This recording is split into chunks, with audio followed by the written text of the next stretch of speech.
This is Q Talk America. The following broadcast contains adult humor, language, and topics, along with partial nudity. Actual knowledge is used sparingly. The show is a result of a lost bet and a bad game of rock, paper, scissors. It's The Show with Clayton McKee.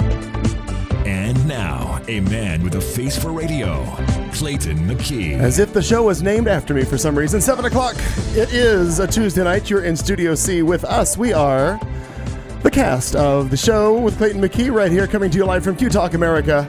We do it every Tuesday from 7 to 10. Thank you for joining us. My gosh. Okay, we are kicking off. This is crazy. We are kicking off with Slovenia, Israel, and the Russian Federation all listening right now. Oh, shit. The Russian Federation is back. It's crazy. Oh, we should be some kind of link to the Russian Federation for their secret gay time. We're kind of like gay propaganda. That's kind of what I'm feeling. Yeah. We're we're a different version of Pussy Riot. Exactly, underground. So there That was not. I didn't mean that to be offensive to anybody. If you don't understand what I want to be a Pussy Riot. It's amazing. we all have dreams. Yeah, exactly. We all have dreams. So there are gays in Sochi at this point. Oh, there are. Well, yes. Well, hell. I mean, if people are listening. If people are anywhere walking, there are gays in Sochi. That's right. Last week, Marty, you weren't here when one of the announcements was the mayor of Sochi. Oh, yeah. There are no gays in this city. Oh, yes. Yeah, you're a fucking idiot. I laughed my ass off. You're a moron. Mm-hmm. But anyway, we are here. It's our first post. This is sort of the in-between for us. It's our post-Super Bowl, but still pre-Academy Awards. And Olympics and we have so much. There's a lot going on. It's sweeps month, so really we're right in the middle of 31 days of Oscar. Is this sweeps month? Every year? Yep. Good to know. All right. It's probably why they plan all of these things. Yeah. Then. I'm sure Al will tell us all more entertainment later about that because that's it. They're all sweeps. But the Oscars misses it, so it must be like February 2nd to March 2nd, because otherwise the Oscars would be out. The Oscars would be out of sweeps, and they don't want that. Oh, they don't want that at all. But like I said, we're here. Katie June, Marnie Ryer, Al Perkins, all of us sitting around the old Oval conference table that used to be in a hotel somewhere in Central Phoenix. We got it legally. We got it legally. Welcome to one and all the ships at sea and everybody who's listening. It is a Tuesday night, and we have, I'm sure, a ton of things to talk about tonight, whether we know it or not. Because, well, my gosh, we've got Super Bowl. Marnie, you guys haven't seen each other in a couple weeks because Aspen, how are you? You were out. Stacey Lewis filled in for you while you were gone, and then while you were out, the one and only Miss Barbara Severe. Yes, I saw the beginning of that, and the only thing really that I kind of went, I'm not invited to Oscars, huh? Well, whoops. Oh, well. Well, that's too bad. She was drunk last week. She doesn't know what she says. Apparently, because I caught that right away. And I'm like, well. And then I stopped listening. I said, fuck you. I never liked those people anyways. Actually, I was crying because I love those. In fairness, last week's show was really cattywampus. That was the name of the show, but he was rolling when he got here because he'd spent half the day with Martinez. Yeah, that's what I understand. I got through like part of the hello, what do we do? Headlines. And, yes. And I was just cracking up, and then work got in my way. God damn it. New Zealand is on board now. Hey, as well. New Zealand. Is that Tomo? Tomo's here. Hi, Hello, Tomo. boys. Welcome to the show.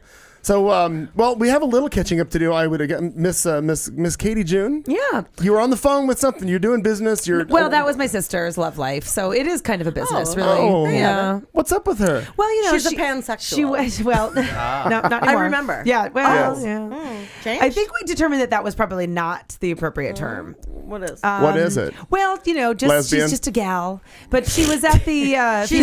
She's following in your footsteps, is what she's doing. It's true. She's trying to play both sides of that tennis court, and somehow that net's going to stop her. It is. Yeah. Well, she was at the Phoenix Open, which was really fun, and this random guy in the tent, in their tent where they were, asked her on a date, or they exchanged numbers or something, and he texted her and said, "Hey, I'd love to take you out," and she's just so darling. She's like, I just can't commit to him, and I'm like, I'm pretty sure he just wants to have a glass of wine with you.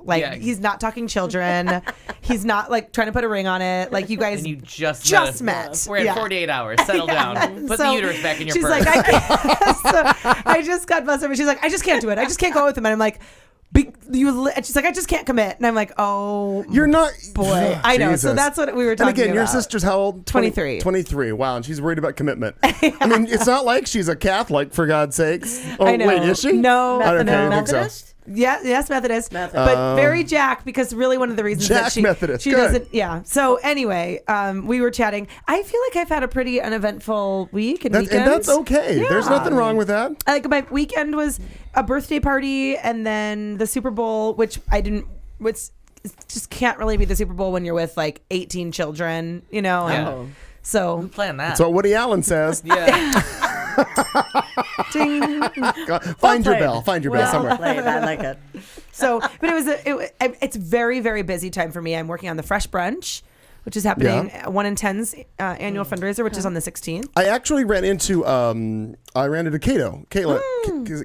Am I saying it right? No, Cato Kalin was definitely in the That was OJ a- trial. That Wrong was in the person. OJ trial. Yeah. That was another Bronco. Totally That was different. The That's the last house long guest, run. yeah. Cato Stewart. Yes. Cato Stewart. I ran into Cato Stewart. Wow.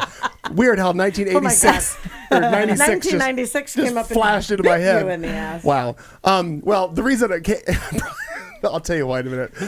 We haven't had a bad Bronco chase like that since 1996 this past weekend. Exactly. Wow. I love it. Yeah. That went cattywampus. Yeah. All early. Arm kick. So That's the dance for cattywampus last night. So I ran into her and she asked if I was going to the Fresh Brunch, and I didn't realize it's the same weekend. It's next weekend for rodeo, but I think I can pull it off. What time is the brunch? It starts doors are at 10:30. And so it's 10:30, which is a silent auction, and I believe that the brunch actually begins at noon. So the actual eating portion and the program is noon to 2. Gotcha. Mm-hmm. Yeah, I can't do that.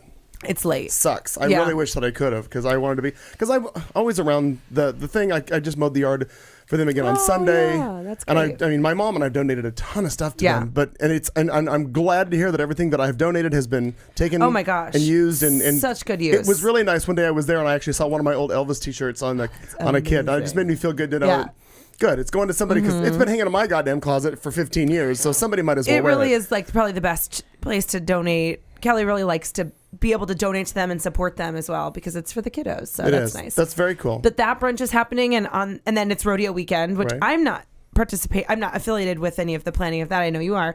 And then that night is her HRC. So we have a women's HRC event. I'll have to send you the information. But it's just it's busy coming up the next couple It's of weeks. sweeps. It's fucking sweeps. Just gonna say it's sweeps month. Sweeps month. Sweet month. Oh, and don't forget this month, for those of you people who are in some sort of a relationship, there's that Singles Awareness Day Yes, that's right. on the 14th, which obviously it also kicks off rodeo weekend, the Yeah. 14th.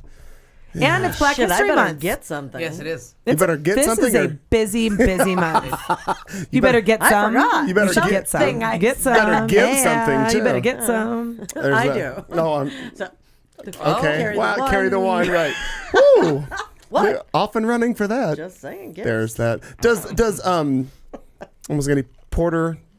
It's Palmer. Palmer. Yeah. No, I mean it's been over a year, but it's Palmer. Okay. Potomac. But yeah, I knew it was a P word. Hey, Later it'll be that I forgot. That's how the story will get retold after 2 tellings.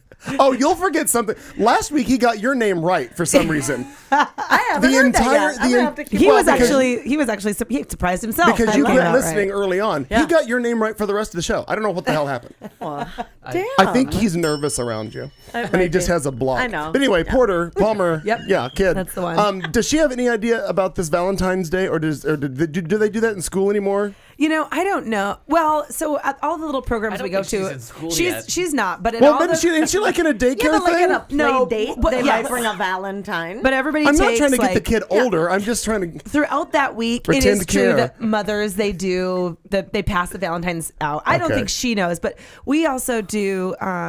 Like a friend of mine that's a really overachieving mom from college. And it just, that she fucking Facebooks all that shit and it makes me feel inadequate. So now I have to do it in my own head. She does like the Cupid shows up before, this. And then like the leprechaun comes at St. Patrick's Day and she always does a whole thing. So now I have to on Valentine's Day, just to like prove to myself that I don't suck, I have to do like a whole spread. Okay. A spread. So when Palmer wakes up in the morning, there's Sometimes like you just need an H. There's like hearts all over, and there's like candy, and she has like a nightgown. There's like a whole fucking thing because now. And I got 18 years of that So bullshit. yeah, I was you just gonna say Because some dumb broad from college is doing it, and why do I have to keep up with her? Fuck I that. bet that it's just kind of like superimposed from Pinterest or something. Yes, That's all it is. It sucks, but She's yeah. not creative so enough. yeah, we We do. hate her. So the Cupid so has to come. all of a sudden she's gonna like do the kill shot. So yeah, the Cupid comes. Boom.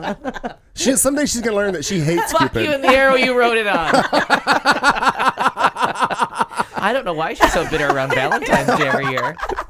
Yeah. But yeah, so no, she doesn't know what it is yet, but I do. So Again. Well played. The irony in the world is that people come to Al and I for relationship advice. We've been single since you've been alive. So pretty much, good God, we're not the people to ask. It's not that bleak. Well, it's, how long, Al? Come on. It's a double-digit In the year number. of our Lord 2014. You're above a decade, as am I. No, I think we're celebrating a decade as of Celebrating the any Are we minute. celebrating? I think it's 10 years this March. Wow. Yeah, good times. Good to know there's that. happy Valentine's Day. and the arrow you wrote it on. Yeah, exactly. Now, Marnie, you Yeah. you bring to the table somebody who went to a concert last Tuesday night. I sure saw a legend in the flesh. Though Amazing. Though she's tiny, a Dolly Parton concert. You Yes, saw. Dolly Parton. Yeah. Amazing, except for where our seats were. Well, where we were told our seats were. And then I looked down, I'm like, these aren't our seats. And it became kind of an argument. Mm-hmm. And I'm like, and other people, they had seated other people in our seats. So it wasn't until we kind of went through, we're on the end, because I have to be on the end at Yeah. a concert. I can't handle It's it. like a must. Doesn't Yeah. matter. I a just have phobia. to. And so they put us on the end. But I'm like, why would I have fucking bought these tickets for my mom for Christmas and spent this kind of money to be sitting with an obstructed view and no sound? Like the sound was coming straight out from the stage. Nothing to but the but sides. muffled otherwise. And you're like, what the hell?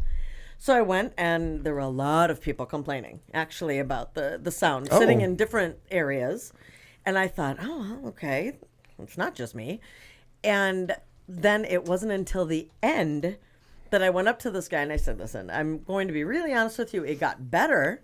And she's charming. I mean, just seriously, totes adorbs. Yeah. She is. But little tiny totes adorbs as well. But all of a sudden, the gentleman who's in charge of all the sound and the guy you're supposed to go to comment and chat with, Right. he looks up and he says, well, let me see your ticket. That doesn't make any sense that you wouldn't have.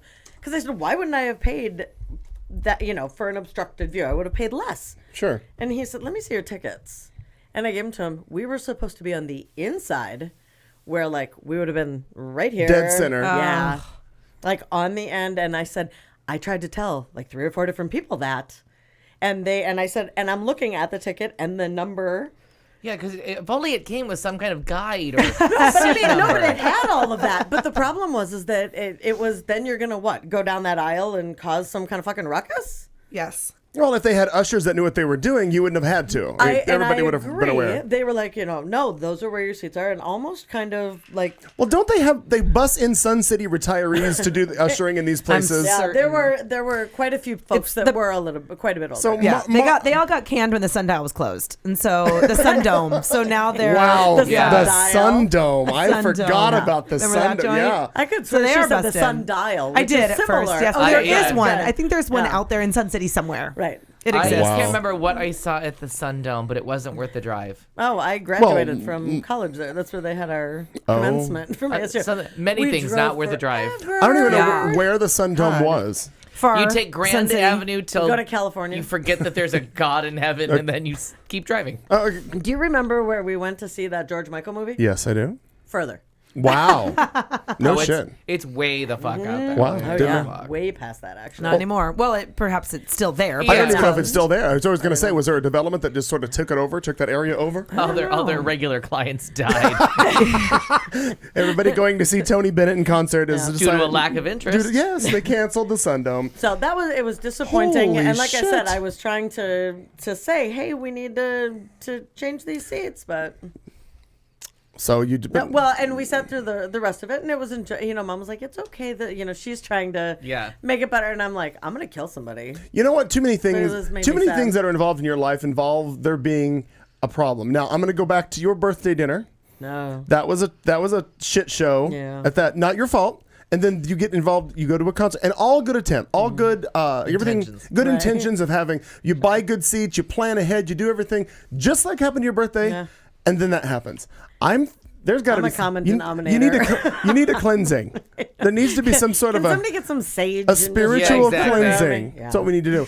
We'd also like to say hi to Chile and Colombia, two countries that are we are all over the world tonight. People listening to us. International. So did she do the thing where she sings a song backwards? She sings it forwards. She sings it backwards. Yes, it was very cute. Explain. Yeah, that sounds hard. She does this thing where she sings it backwards. I've seen her in concert, and she's a wonderful entertainer. Charming. Just hits you with everything, and she can play like 6 or 7 different we were at instruments. like 9. I feel like I was at like 9, from the harmonica to the all kinds of the things. banjo and How all about kinds Barbara of Amber? Didgeridoo, maybe? Huh? A didgeridoo.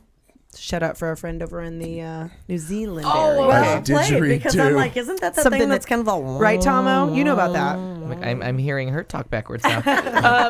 I think that's so correct. she sings a song, and then it's such a catchy little tune. I can't remember what song it is. It's from Tennessee, the college, which now I'm an ass. I don't know. Okay. But it's some. Yeah, and then she go, sings go, it backwards, whatever. and then she has this funny joke because my mom always said if something's good, do it to death, do it till they're sick of it. So she does the whole thing one more time, and the band does it even faster. And, Oh, very that's cool. fun. I mean, so in addition to I feel now, like I need to Google that. when I saw her, she was like in the first third of her career, as it turns out. And we all assumed it was halfway, but it turns out she had a lot more to give. Sure.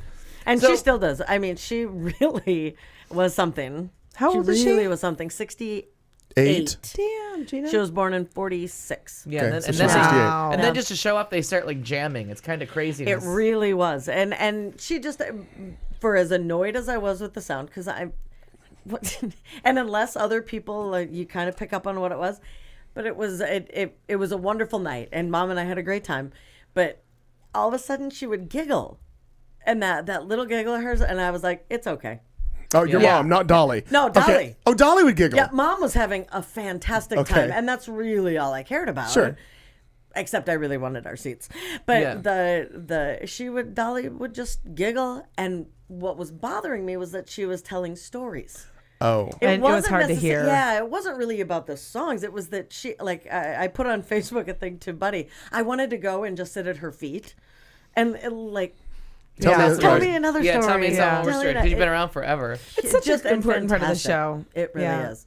So we were. I felt like I ran into to someone down there, and I said, I'm here with Mom, whatever, and what the sound, not so good. And he said, well, what's going on? I said, I feel like I'm at a county fair, and or a state fair even, but that I'm under the bleachers, in the back, and I can't hear anything. And he goes, with your mom. And I'm like, okay, we're done. Yeah. I thought the same thing. I'm like, shut that metaphor down. I know, and Shut I it didn't. down. I couldn't stop it. It was a bad train wreck. It's interesting to think that how much time has passed. She was 36 when she did Best Little Whorehouse in Texas. Wow. To think that that's Yeah. half of her life ago. No. That's crazy to think that. The only song she did not do that disappointed me was Two Doors Down. 3 doors down. No, it's two doors down. Doors down. They're laughing and drinking and having a party. I was that one I was kind of sad about because I. But that she has just so many takes like me back hits, to a day. right? So That many. it's hard probably. Oh yeah, you can't fit pare down, everything, yeah. right? You can't. No, and she played some of her new stuff, which was, from what I could hear, lovely. Did Sounded she do really Stairway nice. to Heaven by any chance? Nope. It's on. It's one of my. I think it's from Halos and Horns. She does Stairway She to does Heaven. it. Yeah, it's a good rendition. Oh, and of it it. fucking works. Does it? Just when you think, oh, this is gonna be, you're like, oh, I'm in. I'm back. She did, and I'll have to try to look it up because I know that I'll fuck this up. But she did a couple of songs by some newer artists, like from the 90s, early 2000s, and I'm listening. I'm like, why do I know that? Oh, did she do any of Etheridge's stuff by any odd chance? No, but that was one That of the Crossroads greatest that they did, Crossroads. that was so Yo, much that was- fun. that was a good Yeah. one. Yeah. I still love it. Show. Is that still on? They're still on. In fact, I just saw what's her name? Just was on Coven. Stevie Nicks was on with another, and I couldn't tell who the group was, and they never the Lady, brief was it Lady Antebellum. Was there Because guys it was and girl? yes, it was like one Okay, girl yeah. and then there were a couple guys, but they never said. Sugarland? I don't know I because like they that were too. because they Yeah. were doing one of her songs, so I couldn't tell what the other song would have been because it would have been theirs. Right. But yeah, I guess that show is still on. But I used to really enjoy that yeah. show. Oh, the Pat Benatar, That was just Martina gonna say, McBride that was was a the good- best that was one. really great. I still have it recorded. I have a Los Lobos with Ronnie Millsap. And it was. Oh, I didn't see that Wow, one. I didn't expect Okay. that one to be because I like both of them. But again, hearing them crossover songs. Yeah. I mean, when Dolly did "Somebody Bring Me Some Water," I thought it was fantastic. Yeah, that was a great deal on that And Crossroads. hearing Etheridge and Jolene, when she did Jolene. Oh, yeah. And as a shout out, I had Woody with me. Okay. And when Jolene came on, I just Suzanne Target.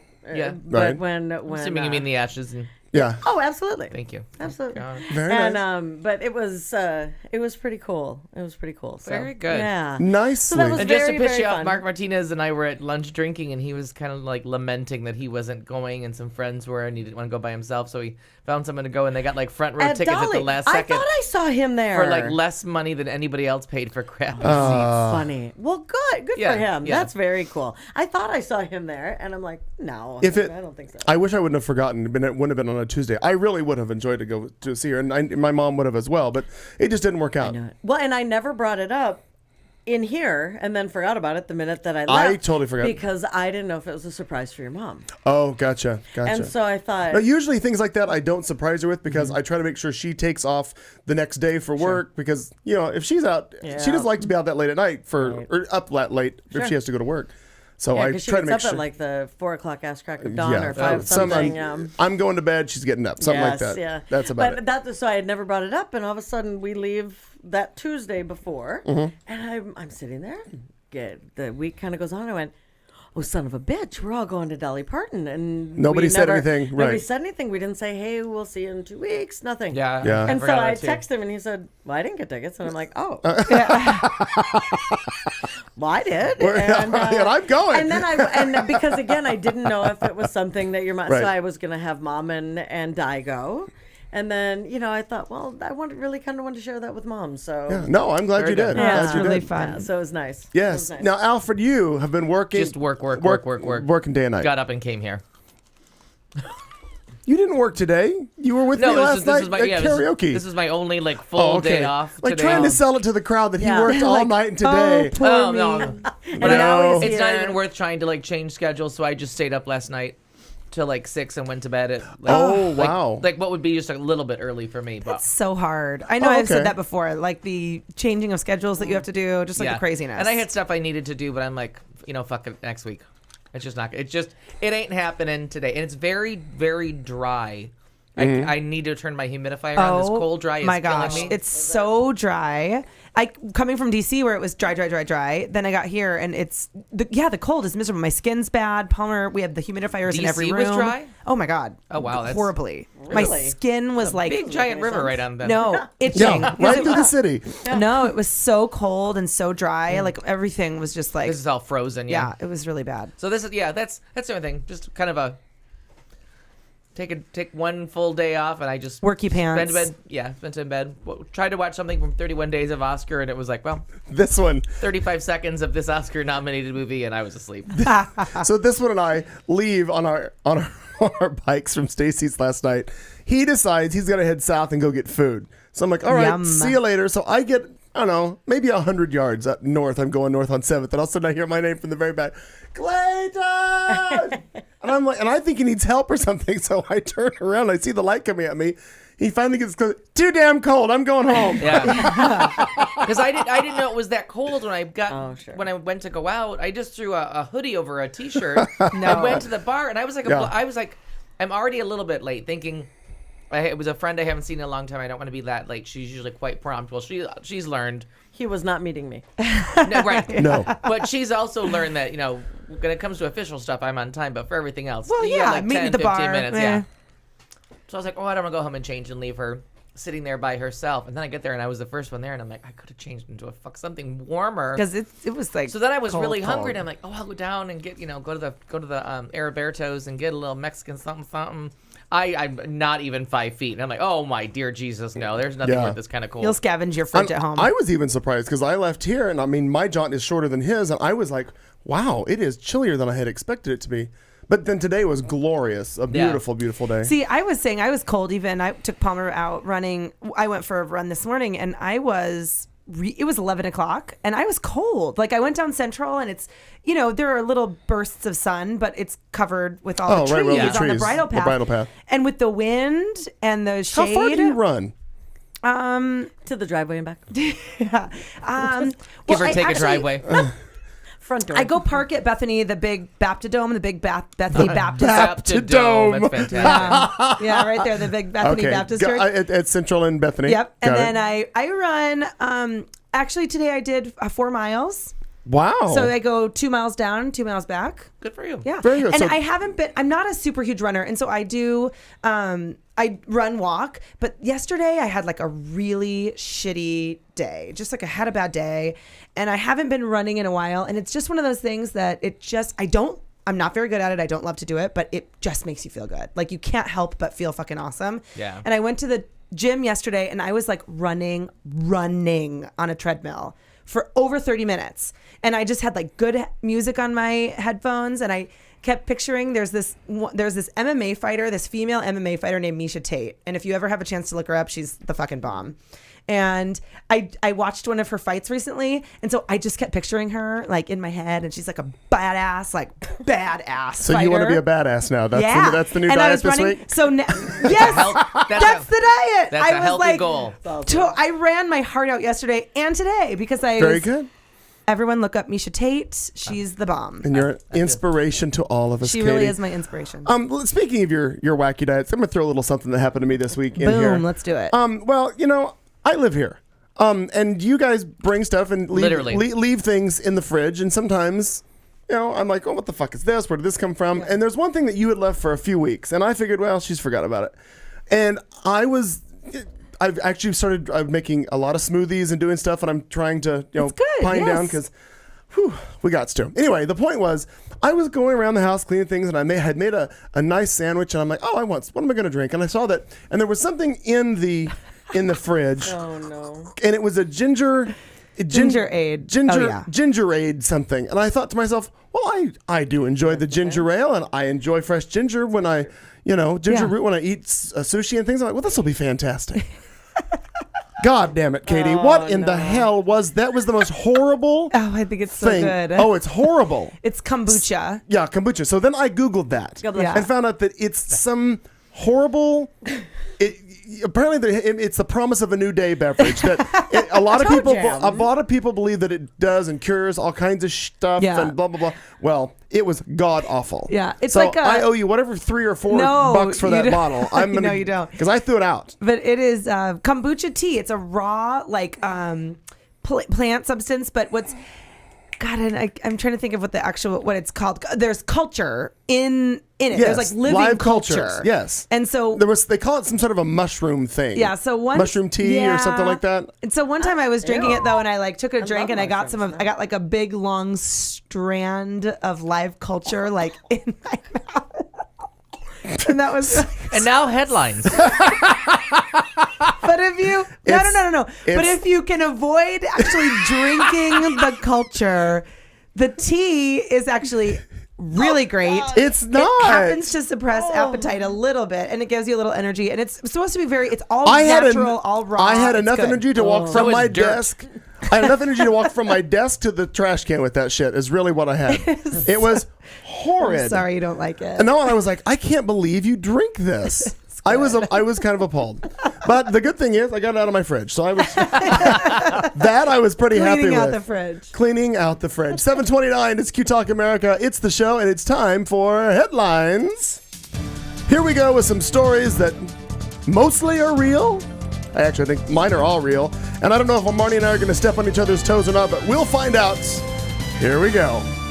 A news anchor destroys Christianity-believing Coca-Cola ad haters. Something stinks and it's not your vagina. Chili Peppers fake it at the Super Bowl.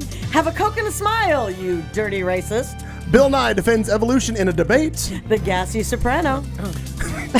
Cops investigating screams find a happy pig. Let me tell you about a cat exhibiting unnatural sexual behavior. And a woman traps a carjacker in her garage. Is that a metaphor? Nope. Okay. Actually happened. In my garage. In my garage. Oh, well. Yes. So, well, I have this, and this is kind of going along with, I think, one of the headlines that you said. Brenda Woods, who is a news anchor at WXIA in Atlanta, she had a commentary at the end of the news segment on Monday night. This was after the Coca-Cola ads during the Super Bowl aired, because the uproar that came, like you've said 100 times, Al, no matter what, you could post a picture of a kitten on a pillow and 5 comments down, everybody hates everybody, and God hates... Fuck Obama. Yeah, that whole. So moments after the Coca-Cola ad aired with the America the Beautiful song sung in multi languages, well, the haters, of course, all came out in protest of that because, well, by God, we just can't have anything nice. So this is almost a 2-minute 2-minute segment, but I believe it's worth listening to, and it's also on our Facebook page if you'd like to see it as well. We will comment after this. Well, first of all, this is Coca-Cola's brand, always has been. Remember the 1971 ad, I'd like to teach the world to sing, with people from all around the world holding hands? At least some of us of a certain age do. Coca-Cola has always been about inclusion, and they clearly know how to get people talking about their brand. But the fact that people are outraged over this ad is outrageous itself. People indignant that others would have the audacity to sing America the Beautiful in a language other than English when America was built on opening its arms to the world. The quote on the Statue of Liberty doesn't say, "Give me your English-speaking only Christian-believing heterosexual masses." It says, "Give me your tired, your poor, your huddled masses, tempest-tossed." Have we forgotten that every one of us Americans, except for Native Americans, are descendants of foreigners? That the English language is from England? What makes America different from everywhere else is that we are a melting pot. We are not homogenous. It is our diversity that built this country. How dare there be indignation over the very thing that makes us great? And why not honor the beauty of that in song? What's so sacrosanct about this song that it can't be sung in other languages, by other ethnicities, by those of diverse religions and diverse lifestyles? A relevant question, considering the words of America the Beautiful were penned by a gay woman, Catherine Lee Bates, in 1895, an English professor at Wellesley, who also wrote lovingly of her longtime committed relationship with another woman. America the Beautiful, by any other language, is still America the Beautiful. I thought that was very well put by her. That was very so good. And it is. I wouldn't say it's gone viral. Maybe it has, but it's been all over Facebook. People reposting that, and it is on our Facebook page if you'd like to watch it again with her. She actually shows part of the video from the commercial before she gives her rant. But I think that's exactly right. I mean, shut up about it. Of course, then you add to it. My favorite thing is people were all pissed off and up in arms about the fact that you don't sing the national anthem in different languages. That was not the national anthem. Fucking thank dumbass. you. It was America the Beautiful. Totally different. And it's a beautiful story. If you ever read the story about how she wrote it, I think she was on a train ride across country, and it was everything that she was seeing. She was traveling west, and it was everything she saw out the window. And it really is a poem set to music. I didn't realize that. It's not a song. It's just a poem that she wrote, and I think it has 5 or 6 different stanzas. And then someone eventually put it to music. I want to say years after her death. I don't think she ever heard it sung. I didn't realize that. But I didn't realize. Go ahead, Marnie. Well, I just firmly believe that when you have done something wrong or per se excusable, that you should stand up and say, I kind of fucked that one up for about, I don't know, maybe a good 15 minutes, because I wasn't paying attention. I was working, and we were listening and watching the Super Bowl, more listening, and that came on, and Jason and I both, and I'm not trying to sell him down the river, but Jason and I both were like, I went, hell no. Because what I heard as a dumbass was the Star Spangled Banner in my head because I wasn't paying attention. Got it. And many people have moved to make that the national anthem because it's easier to sing. I can believe that. No, they honestly I can believe that, It's been a movement for a long, long time. God And bless it's a America and beautiful America the song. Beautiful. It's a beautiful song. But the main idea was that they're and I'm not excusing it. I'm just saying there are a couple of things that have happened in roughly the last 15 years that different times where I've been in places where they're doing English proficiency exams that they're offering in Spanish. What? I don't get that because it makes no sense. Oh, that is funny. I know, right? English proficiency Like what? exam. The Pledge of Allegiance in Spanish when you become an American citizen. Now, after that, again, and Aaron and I agree to disagree on that, and I'm fine with that. It's just an opinion, and I'll listen to anything otherwise. But that's what I heard, and was the Star Spangled Banner. And I sat there and I just went, I'm like, oh, hell no. And I didn't make a big deal. I was just like, nuh-uh, no. I'm not okay with. I looked up, beautiful commercial, it's lovely. And then I went back to what I was doing. And Erin was beside herself. She's like, what the heck? What? I'm with a racist. And all of a sudden, it wasn't until later. She left a little bit after that just to... I don't think to she get was away running. from She's you. like, fuck you. I don't think so. Yeah. I don't think we were breaking up. She can let you know. But breaking up is hard to do. Well, I've heard. not anymore.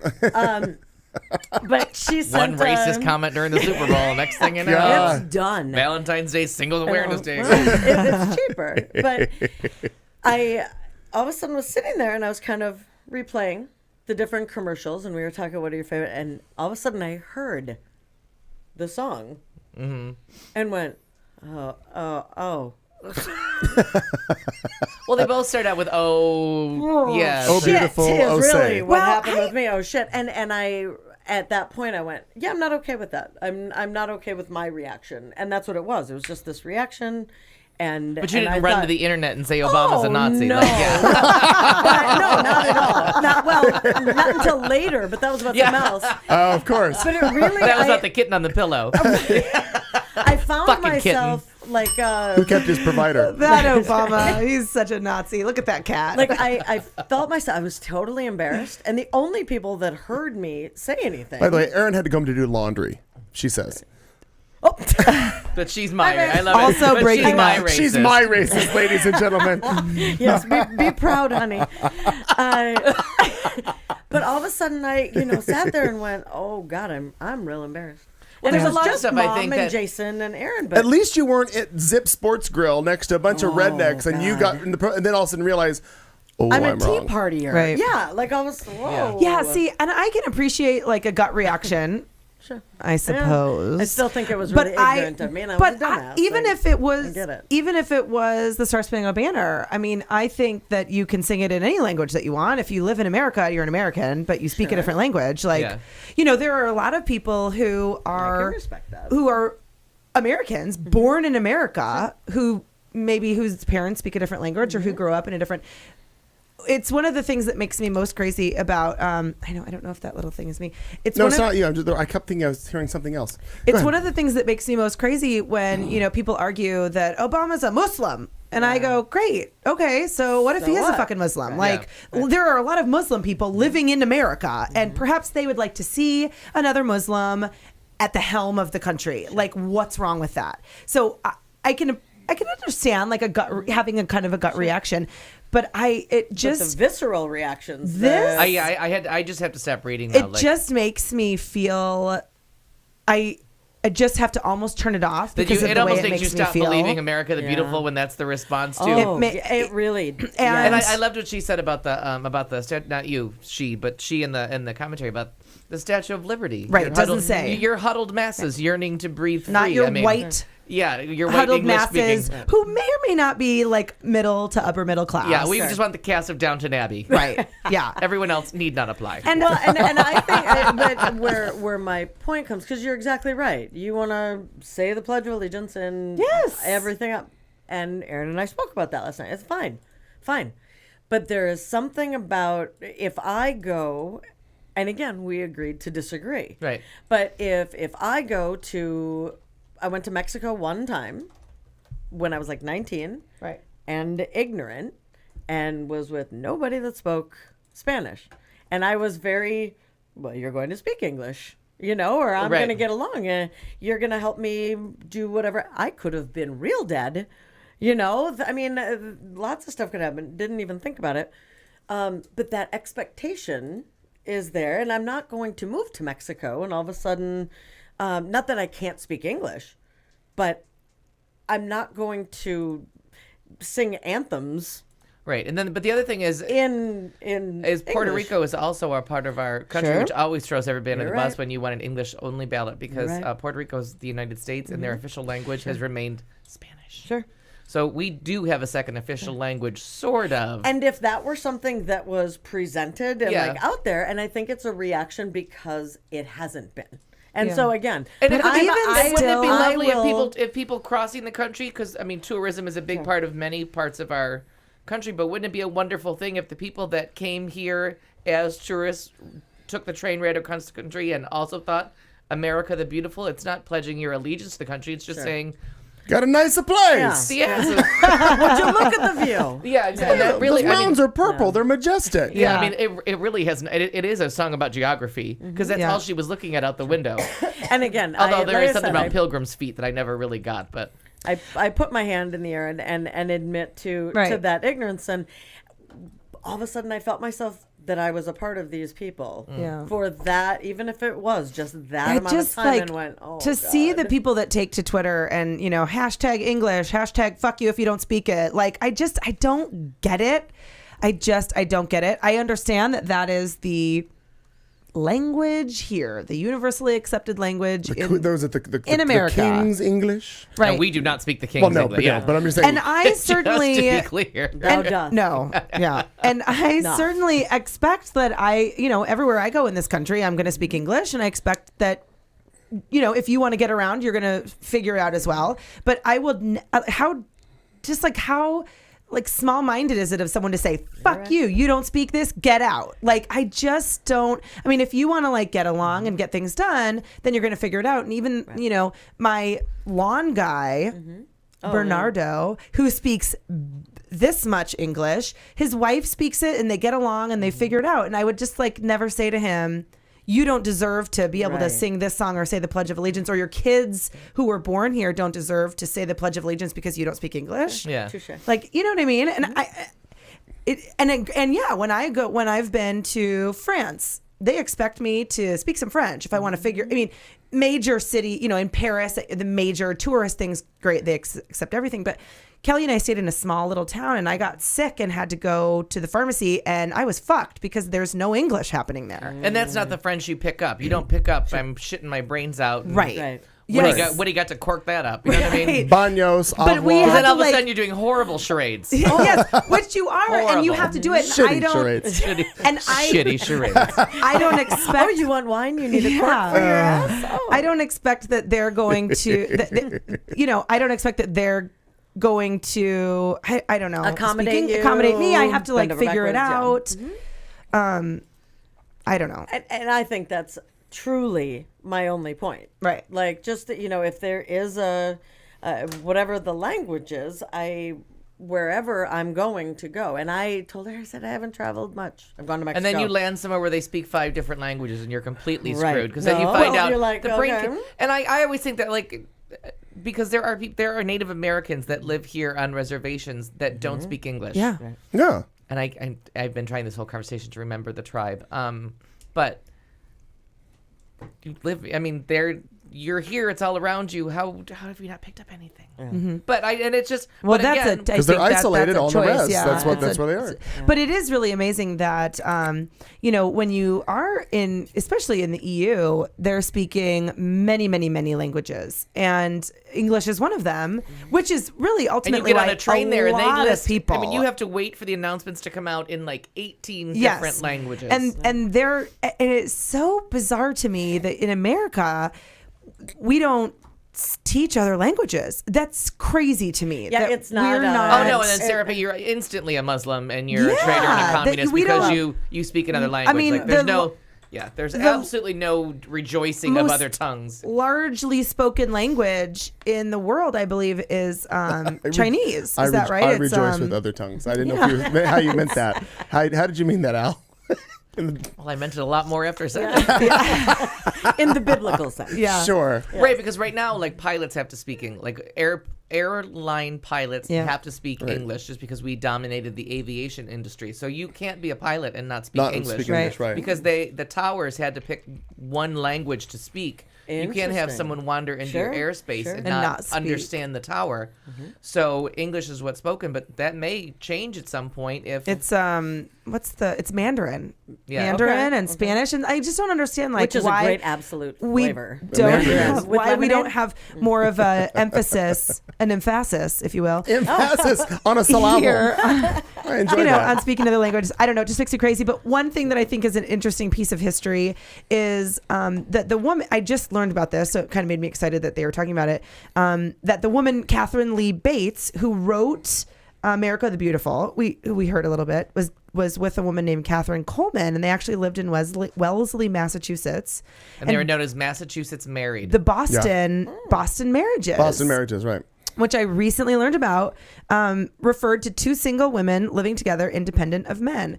And, they show photos of women engaged in Boston marriages, and this is one of them. Okay. And they were not, they didn't classify them at the time as like same-sex relationships, but that's very clearly women that are in love with, they're being affectionate. Yeah. In more of like, in a No, I would be also. They're having a fried green tomatoes moment, they sure are. if you will. I would like to be able to go back in time and find out if. Obviously, she wrote a song, or a poem, and then all these other things. So it was documented. Now, back then in the late 1800s, was she classified as crazy? Was there something wrong with her? No. Was it just accepted? Everybody shut the fuck up. If she would have traveled outside of Boston in that situation, yes, eventually someone would have gotten to her. Oh, okay. But as long as you stay in that circle where everyone knows you, it was the same thing in like Greenwich Village and stuff like that, or places where it was accepted. There was a different known. term for it in Greenwich Village, but like Sappho and all those things. Yeah. And, there's all those different terms, and you could be accepted in certain places. You just don't leave this region and expect the same treatment. But it's amazing that the Boston marriages were it was just a completely normal thing. Yeah. It was interesting. We're getting back to that slowly. And the fact that one of these would have been a headline to have a Coke and a smile, you dirty racist. Oh, especially Instead that of one with teaching the world to sing and passing that bottle all around all the different races. Yeah, and how did you different get to people. this point? That's what I don't understand. The thing that I Ronald found, Reagan. Honest to God. Where did that come from? Because he brought Honestly, I don't know. he brought the moral majority in, and they turned into family values and strict white people and everyone else. You know what I mean? All the scary Willie Brown that got released from prison, and they released the images of him being released. That's what Dukakis did. He released this scary person, and all those scary black people are evil commercials of Ronald Reagan. Like fuck Ronald Reagan. The what is it? The house with the hill. What's the something on the hill? He has the famous. Well, it's a new day in America. Those commercials. His was something about the up on the hill. But his commercials were all white people. Like there was very much a interesting. So the Western, awful. the what I found with that you dirty racist piece was that all of a sudden those thank God I can say fleeting thoughts that I had nothing to do with. And then if you go back and watch it, it's lovely. Oh, absolutely. It was. I'm going to say it was lovely at the time. As far as how pretty it was, it just wasn't connecting synapse here. But all of a sudden, hours later, when I see the tweets that were out there, and I will not go back to 2 weeks ago. Yeah. But Glad I missed that. big time. That Coke commercial sucked. Mexicans, terrorists, Jews, and N-words are not American. Oh gosh.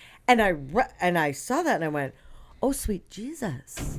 I commented, and all of a sudden I really did. Like, it felt like I needed a shower because I thought, "What fuck? Am I in with those people?" And I think it was a good thing because it kind of made me reevaluate in some weird way, and in being able to take a look at it. So I feel un-American for drinking Coke today. I took an oath to defend this country. How was a song to our nation sang in different languages? And many of these were really ignorant the way they were written as well. Oh yeah, they always are. They are always there were some charmers there. Yep, nice. Don't you just feel like they should learn, at least if they want to bitch about the English language, like spell it right? Yeah, learn English first. Have some grammar. Yeah. Yep. Like, nice to lay see down that some Coke likes grammar. to sing an American song in the terrorist language. Way to go, Coke. You can leave America. Oh yeah, we need no more of those. I Yeah. mean, but it's I that know. kind of thing when all of a sudden that was going on. In the That's where terrorist language, this- because that's what that is now, the terrorist Right. language. And that's where the you dirty racist. Those were the only ones that I You had dirty up there. rat. And there was a Kansas pageant winner that had also put something up. Perfect. I hope she wins And more. but all of a sudden I'm not sure with going through if she did kind of similar thing, except for she went out and put something on Twitter, and it was similar to, as you were referring to, how Alice said that people just go on and boom. Yeah, no matter what you And say, it's, can't say it's anything right nice. there, and you can't take it back. Yeah. Oh yeah. You know, and You just have to apologize the next morning on the news. right. Got Absolutely. it. All right, well, we beat up this topic for a real good 20 minutes. We can't talk about the Super Bowl because it sucked. So that's Well, we'll get there that's what you eventually. get, No, there were some highlights. I got to see that Wilson kid Yeah. several times. Marnie, go ahead, babe. Well, that was if you want to go to a different one, because Okay. I'll just cross that one off. Well, That's- then we'll go to this one. For those of you who watched the Super Bowl, one of the highlights, aside from the fact of that safety in the very opening of the game, where they started the game with 2 points and boom, we were off and running.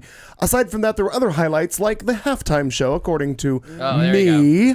A lot of people out there were like, they said it was, a lot of people were panning it all. Like the game sucked, and then there were no real wow commercials, and then they said halftime sucked. I'm like, shut up. People just want to be pissed. Yeah. They about want to be pissed at everything. everything. So So weird. the Red Hot Chili Peppers are under fire this week for allegedly faking it at the Super Bowl halftime show. Photos reveal that band members Flea and Josh Klinghoffer didn't have their guitars plugged into any devices, not even wireless packs, when they took the stage alongside Bruno Mars. So when asked about it, Flea, the lead guitarist, asked about his air guitar accusations. He confirmed by tweeting, quote, "No trickery, no choice, but no trickery." Living Color guitarist Vernon Reed called out the unplugged performance on Twitter, writing he says, "Flea, I know we all mean well, but for God's sake, at least try to humor the children."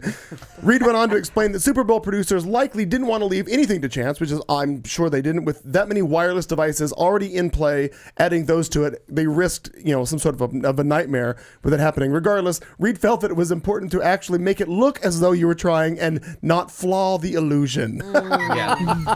But I do have to, and I That's do have to say funny. this: the Super Bowl sucked, but the halftime show, he was He was spectacular. so great. So totally was. Yeah. Totally, And I totally. think, So I think great. that was the tonic that the good people of Denver needed at that point, because things were not going their way. Not And even a they little continued bit. to not go their way. Oh, they didn't. No one showed up. No. Like not one person on that team actually showed up to play the game. And then they showed the stats. How did Peyton Manning get that many yards and have that many completions? And I was like, In any way, shape, and or even one of the form. commentators, because I watched it on I watched it on tape. I taped it. Okay. So I watched it the next morning, and I was just laughing because all of a sudden the one guy they put the stats up. He's like, "Is I think that? they Does all anybody showed know if up at that's the right?" end of the game. No. This was like. Oh. Like middle of the third Oh, quarter, and they uh-uh. put the stats up, Okay. and it was hysterical. The announcer goes, "Is that actually right?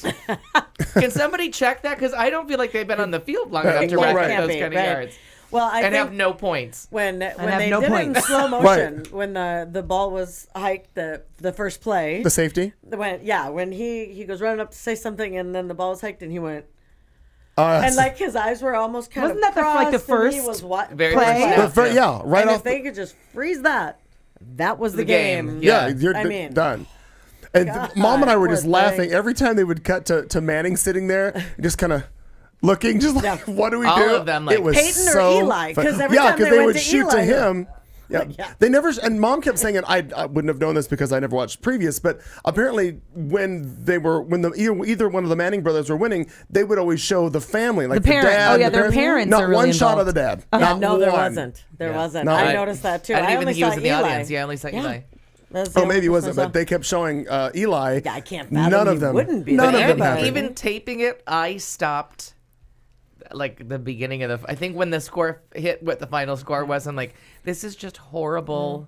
Yeah, but I couldn't. football. It was a train wreck, and I couldn't stop watching it. Actually, no, I lied. I did actually stay up and watch the whole thing because I remembered, like, the Broncos actually walked off the field. Like, they had the ball and still said, Yeah, we're we're done. good. We're done. Yeah. We're gonna let even that they clock said run out. 25 seconds. We're not even going to do a Hail Mary and make it this No. respectable. Like, we're No. see you later. Well, and I just kept because everyone we should turn it off. why? This is fantastic. In the sense, everyone said, "Oh, I wanted a good game." Well, you kind of got one because the Seahawks played every single position, and played it really well. The special teams, one team was really good. Didn't someone? I mean, it was amazing. I think at some point, one of the announcers said, "I mean, why don't the Broncos just go home? We'll put B team out there and scrimmage between themselves. The Seahawks can just scrimmage themselves, sure, and just play." The outcome's still the same. Well, they're going to win. They said about the punter. At one point, the one guy goes, "Well, I think the punter can pretty much go home because they're going to play every fourth down there is." And then the next thing they suck so bad. Like, well, good thing the punter didn't take my advice because they didn't get anywhere near it. Yeah, it was insane. I mean, it was They're fun on the to watch. 5-yard line. It was fun to watch for me because it was just like all of a sudden you're like, they can't score another one. Yeah, they can. Yeah, they can. Yeah, they did.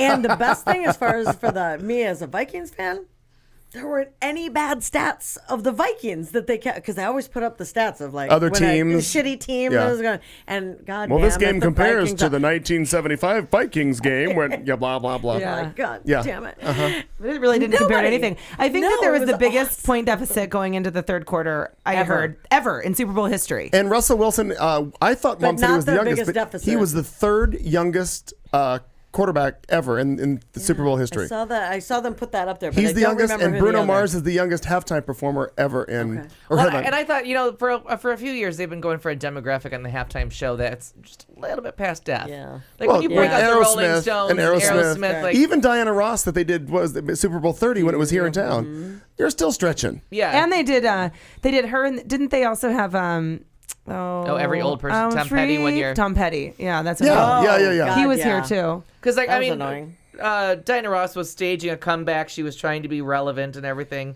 But to me, the best one was Prince. Did it great. And when you he too. actually made it rain. I'm not I sure need how to he go got in back on charge a- of God and made it actually rain while singing Purple What? Rain. Purple Rain. How long ago was that? I'm sure I can just Google That Prince was halftime. 10 or 11 years Yeah, now. it was. For some reason, I don't remember I feel seeing like that. it was 2002. Oh, he does All Along the Watchtower. The Carolina Panthers and blah blah blah. I just don't remember Eagles, I think. his halftime because I kind of have been paying attention to halftimes for years. Oh, no, it was really good. Huh. He did All Along the Watchtower by Jimi Hendrix, and he did a song by the guy that used to be with, I can't think of his name, and he was just on the Grammys. Okay, the dead Kurt Cobain's group, Nirvana. and then the drummer from them is now the drummer for, I have no idea. No. oh my God, they're huge Nickelback. and respectable. Mahatma Gandhi. Dave Grohl, what's his band's name? Oh, Foo Fighters. Foo Fighters. Ah. So because the Foo Fighters had covered Darling Nikki and he liked it so much, he did, not only did he do his biggest hits, but then he did All Along the Watchtower and he did a Foo Fighters song and it was like just spectacular. And then the finale was Purple Rain, and with everybody with purple wands in the air, it literally started to rain and you're like, oh, come on. Yeah. Rain like, provided by the Goodyear blimp. Yeah. And that's what it looked, I'm sorry, just spit everywhere. That's what it looked like. It was so God good. loves Prince. Yeah. Yeah. Those God were the bumper doesn't. stickers that they took with. And Prince was just, and you kept seeing the commercials during the New thing. Girl. He was on, it's called the New Girl. New Girl. It was funny. Full Yeah. afro. I haven't Yeah. seen Prince like that I in thought he looked horrible. He with did that look afro. horrible, but he was very was- funny. He was. Do And you want a pancake? right. Eat your You like pancake. Eat it. I didn't see it. Apparently you watched it.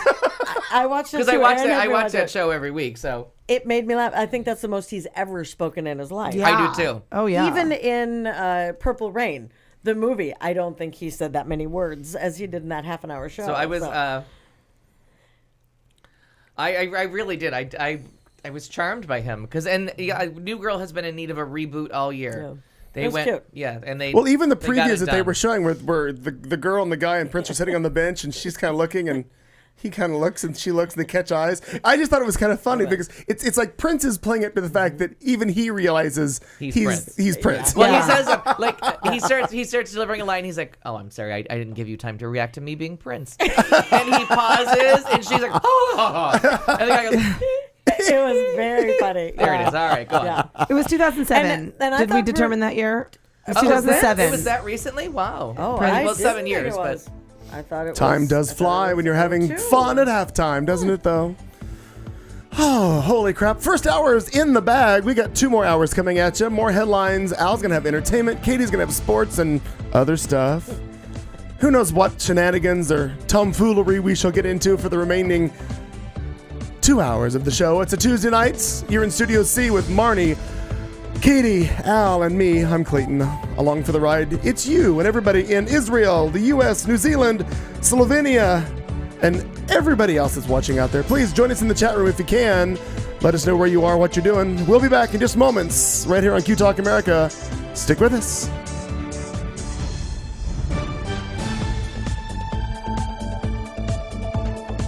You've been listening to The Show on Q Talk America.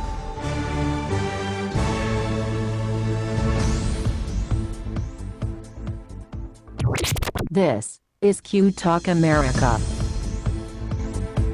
The following broadcast contains adult humor, language, and topics, along with partial nudity.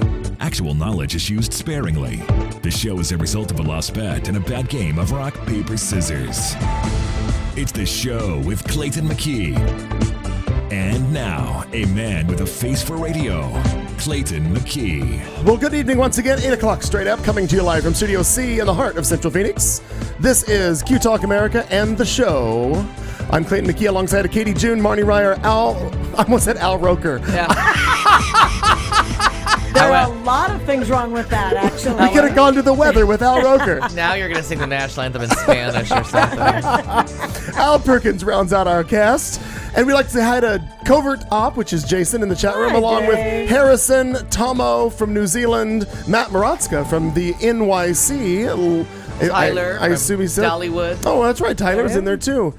So many people, so many things going on. We are in the middle of our headline section, as we do, because we spent way too much time beating up about singing songs in different languages. But we'll go along. Marnie, you're up. All righty. I have to find it. Or I can go up. Nope, It doesn't matter. I'm right here. All right, go. There's a gassy soprano. There's a gassy soprano out there. A farting opera singer sues her doctors. Oh my goodness. All I had to see was that headline, and I was done. But it's not as funny, but I thought it was very interesting that this woman will never be able to sing opera again, because every time she has incontinence and excessive flatulence and cannot work as a professional opera singer anymore after having a baby. Oh, that's funny. That's crazy. She Can't bear down and hit the notes. well, as an outa, Maybe she needs to do Kegels. A couple times. Nope, it's not gonna help her.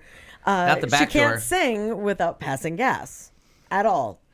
During childbirth, the doctors performed an episiotomy, which cut some tissues to help let the baby In the taint. Okay, all right. Okay. Although the tear was eventually repaired, she complained she could feel gas coming out of her vagina and was also experiencing difficulty controlling bowel movements. Uh-oh. And apparently the tear never properly healed. And so even reconstructive surgery, they said, may never fix the problem. And I'm reading this and I'm like, there are only sing on a so many toilet. fucking things. Right. There are so many Sing things. on a toilet, Yeah, is what most you people said. sing in the shower. With Febreze all over. Most people sing in the shower. She's singing on the pot, but Do, re, mi. Oh. excuse me. Was that me? Sorry. I just thought that was fantastic. So this poor gal, the gassy soprano. The Gassy Soprano. Sounds like an episode name of the Soprano series. Sure. The Gassy Soprano and tonight on that's- HBO. Only because they're decomposing on The Sopranos. Well, that's true. That is out of Nashville, Tennessee. Oh, poor gassy soprano. Yeah, poor gassy soprano. There's just no singing. It ain't over until the gassy lady sings. Apparently not. Well, let's stay in that region of the continental United States for this one. okay. Petersburg, Kentucky. Well, evolution, the Bible, and the origin of the universe will be up for debate tonight as Bill Nye, the science guy, shares the stage with the founder of Kentucky's Creation Museum. Nye is in Kentucky with the man who started that Creation Museum, named was Ken Ham. They did a debate. It was earlier this evening. It was streamed live, and then after they did the debate, apparently both of them were going on a show that's rarely ever watched on CNN called Piers Morgan Tonight. The event is attracting plenty of attention in the science and faith circles, as Nye is a former TV star and Ham is prominent among Christians who believe the Bible tells factual accounts of the Earth's beginnings. The Creation Museum says that the audience will be made up of visitors from 29 different states, and the debate will be streamed live online, which it already was. Ham invited Nye to the debate last year after Nye criticized the belief held by Ham and other creationists that the Earth is just a few thousand years old. Yeah. And the Flintstones is really a documentary because they believe that dinosaurs and man existed together because they can't justify an extinct species that is proven that they found the skeletons of. Pre-man. So that's why they have to make it so dinosaurs and man have to at some point live together. Wait, why can't they justify an extinct? Because it's only 5,000 years old and there's recorded history to like 2,000 or 3,000 years ago. They don't believe in carbon dating. And so, what? So everybody finding these fossils that they book back to millions of years old, from the same buried planet under a we're on. Civilization. They thought, they had dinosaurs as pets. Like Dino from Was the actually Flintstones a pet. is a pet. Yeah, It didn't ever happen. walk your T-Rex. Yeah, no. Yeah, hate they didn't use them. pterodactyls as because planes the La Brea or tar pits just blows their mind. They don't know what to do with that. I hate them so much. Yeah, Yeah. it's easy to do. So I'm very and curious. then you can debate.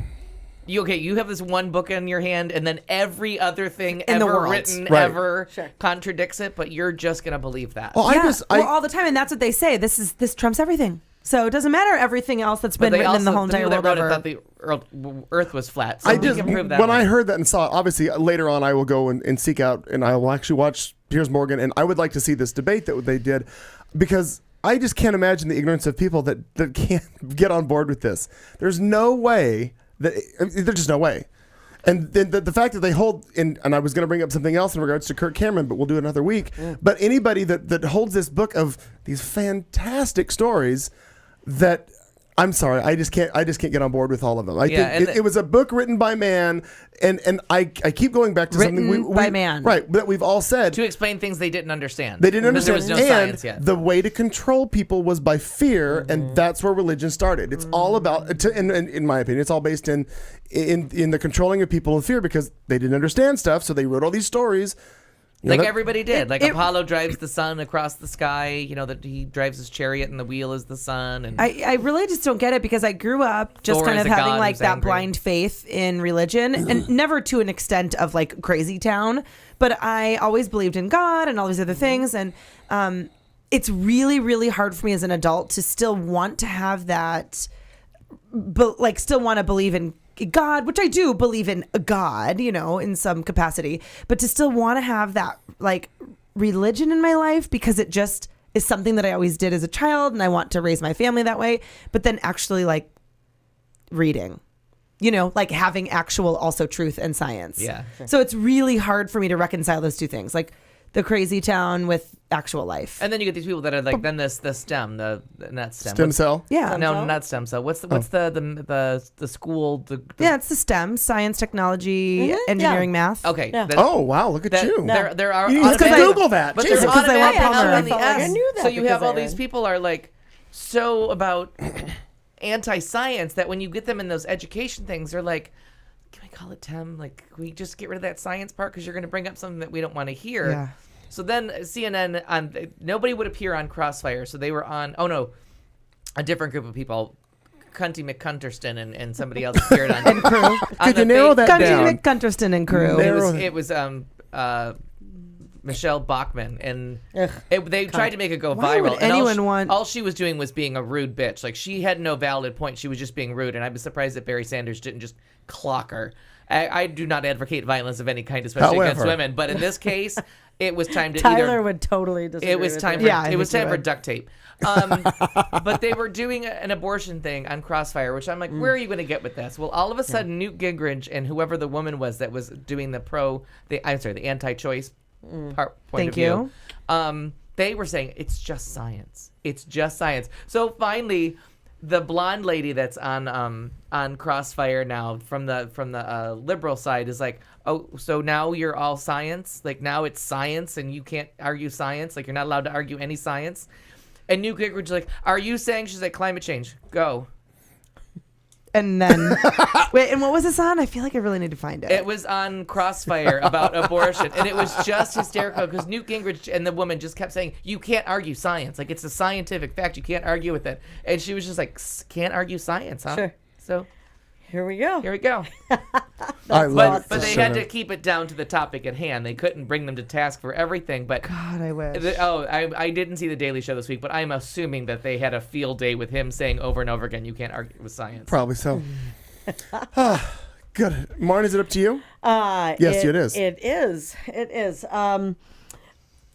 There's a woman in Nigeria who has disowned her cat because he's gay. I didn't realize it was in Nigeria. Yeah. Oh, that's Go ahead, awesome. tell that story. It's our Animal Corner on Q Talk America. Animal Corner. She disowned her gay cat because he was, after 7 years, exhibiting homosexual tendencies. Dancer, prancer. Stop it. All his Meow. favorite reindeer were over. And so there's this woman who forgot wanted about this story. to keep her name withheld. She believes that he's gay, and she's this middle-aged woman who claimed that he was exhibiting unnatural sexual behavior, and she was greatly concerned because it's a contradiction of the laws of nature. It really is, you know. And apparently the cat's name was Bull. Bull Dyke. That was his middle name. Sorry. It was. Well, he was ignoring the female cats. And because they're bitches. I can't believe that this is a thing that a real person said or thought. In favor of male cats, to whom he would regularly make sexual advances. Oh my God. Now, anybody interested in the gay cat can have it, she said, because I have no further use of it. No use of him. No, none. I read the story. The woman, she was telling several neighbors that, and they had gathered, she's They probably prayed. ceremoniously Tried to pray the gay renounced away this from the cat. That's right. Meowed the gay away. Meow the gay away. And so several neighbors, I guess, attested to the fact that, this was a big old queer cat. That's what I got out of it. That's what I thought. Your cat is super gay. Yeah, the gayest cat I've ever seen. Well, he's probably a tomcat. Rare. They claimed it was credible because no kitten born in the woman's home over the past 7 years had Bull's color, proving he was unwilling to mate with the female felines. Oh, my word. In his home. People, seriously. Anyway, they were cracking jokes and this and that, but nobody wanted to take the furry little gay critter. Oh, send him here. I know, right? Send him here. Bring him here. Maggie and Marty need a friend. Oddly, the woman's public renunciation of her cat comes after the president of Nigeria signed a bill into law declaring that any citizen who marries someone of the same gender could be imprisoned for up to 14 years. Well, was she risking marrying the cat? Yeah, exactly. Well, isn't that really the case? I don't know. I don't know either. It's just a big cup of milk. I don't know. Well, that's a fine kettle of fish. There it is. Okay, well, let's bring it back to this country. Let's go to China, Maine, where police responding to reports of screaming coming from a home in Maine. Well, they didn't find it a victim of domestic violence as they had feared. Instead, they found an amorous pig. State police say a woman called last week after hearing what she believed to be a fight coming from a neighbor's home in the town of China, Maine. The caller said she heard screaming and thought there was a domestic assault in progress. Well, Morning Sentinel reports that 4 state troopers left a Dunkin' Donuts and responded to this call. The neighbor explained that she raises pigs and the screaming was coming from an overjoyed male pig that had been placed in a pen with 5 sows that were in heat. So it was all... I don't know. Police say there were no assault charges and no disturbances other than the screaming male pig. Oh, otherwise, all is well in China, Maine. Wow. That was in China? I'm not China, sure Maine. what to do with that because, China, Maine, the state Maine.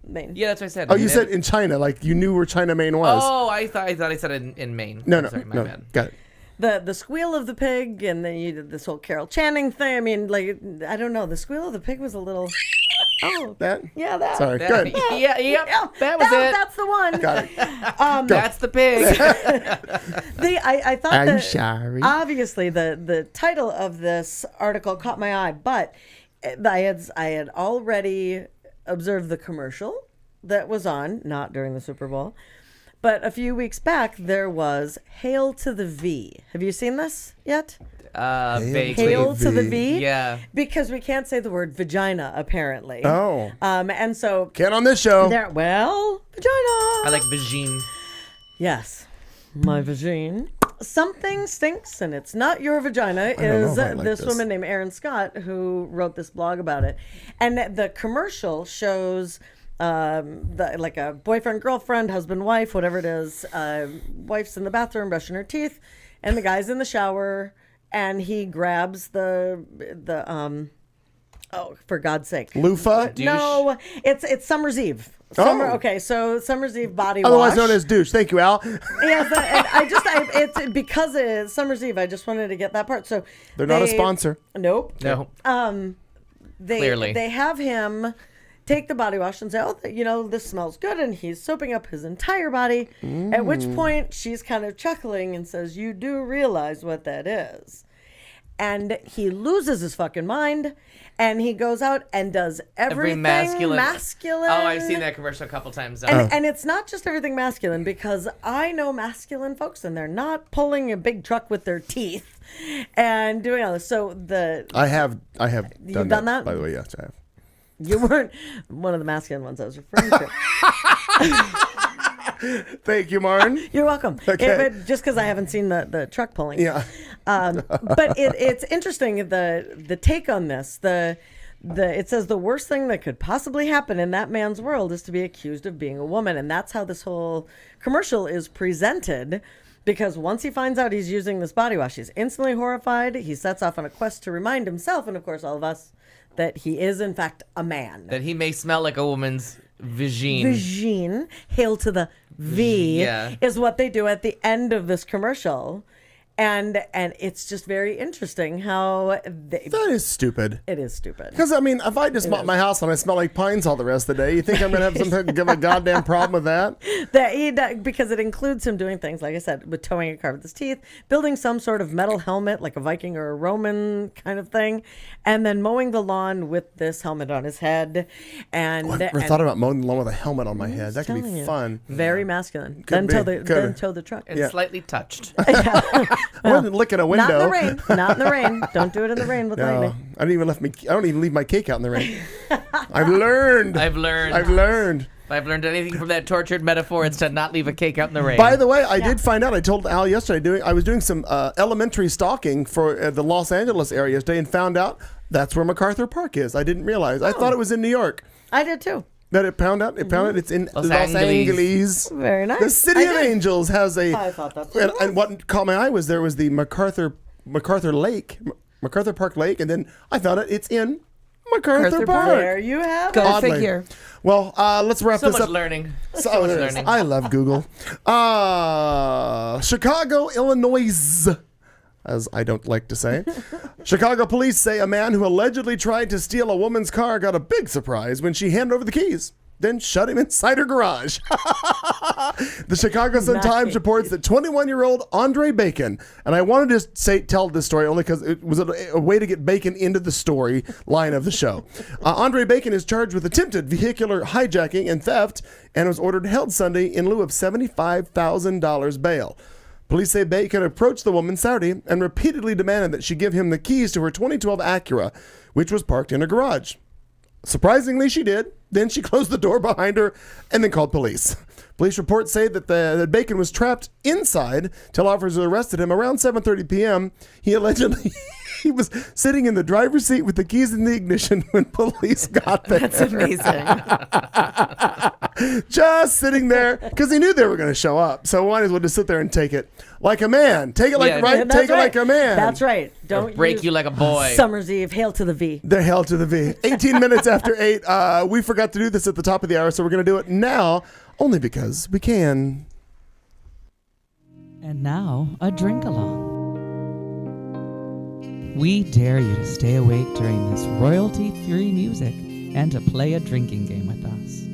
If you are currently or soon to be driving a car, you cannot play. If you are presently the primary caregiver for children and or the elderly, you may desperately want to play, but no. If you are listening from a rehab facility, you are disqualified because you already hit bottom. And that means you already won this game at least once. If playing this game is in any way illegal for you, put the bottle down and make better life choices. There is no good in your goodbye, and there is no lifeguard on duty, so you will be swimming at your own risk. Tell your lawyer to take the fucking day off. You can't sue us. We warned you. Good luck. Well, our drinking word just changed to Vajeen. All hail the V. Oh, Hail to the Vajeen. so whatever drinking word you were going to use, we're going to save for another week. Yeah. Because I'm sure we'll have. Because today, it's all about the vagine. It is. Well, of course I like it is. that. And a clean Vajeen. As it should be. Yeah. As Of a course. clean As it vagine, should really. Clean Vajeen. You don't want a dirty one. No, well, Even I know that. Nobody you does. can't, you really. can't pull a good truck with your teeth if you have a dirty Vajeen. No, it's not possible. I'm going to let that go. Yeah, All or right. your Please go. Vajeen's teeth. Our, My vagine's teeth are but clean. some people swear I they floss. have. So now that we got the drinking word vagine, for those of you playing at home, it's time for entertainment. Hey! Oh, it was a bad weekend for Best Actor Oscar winners.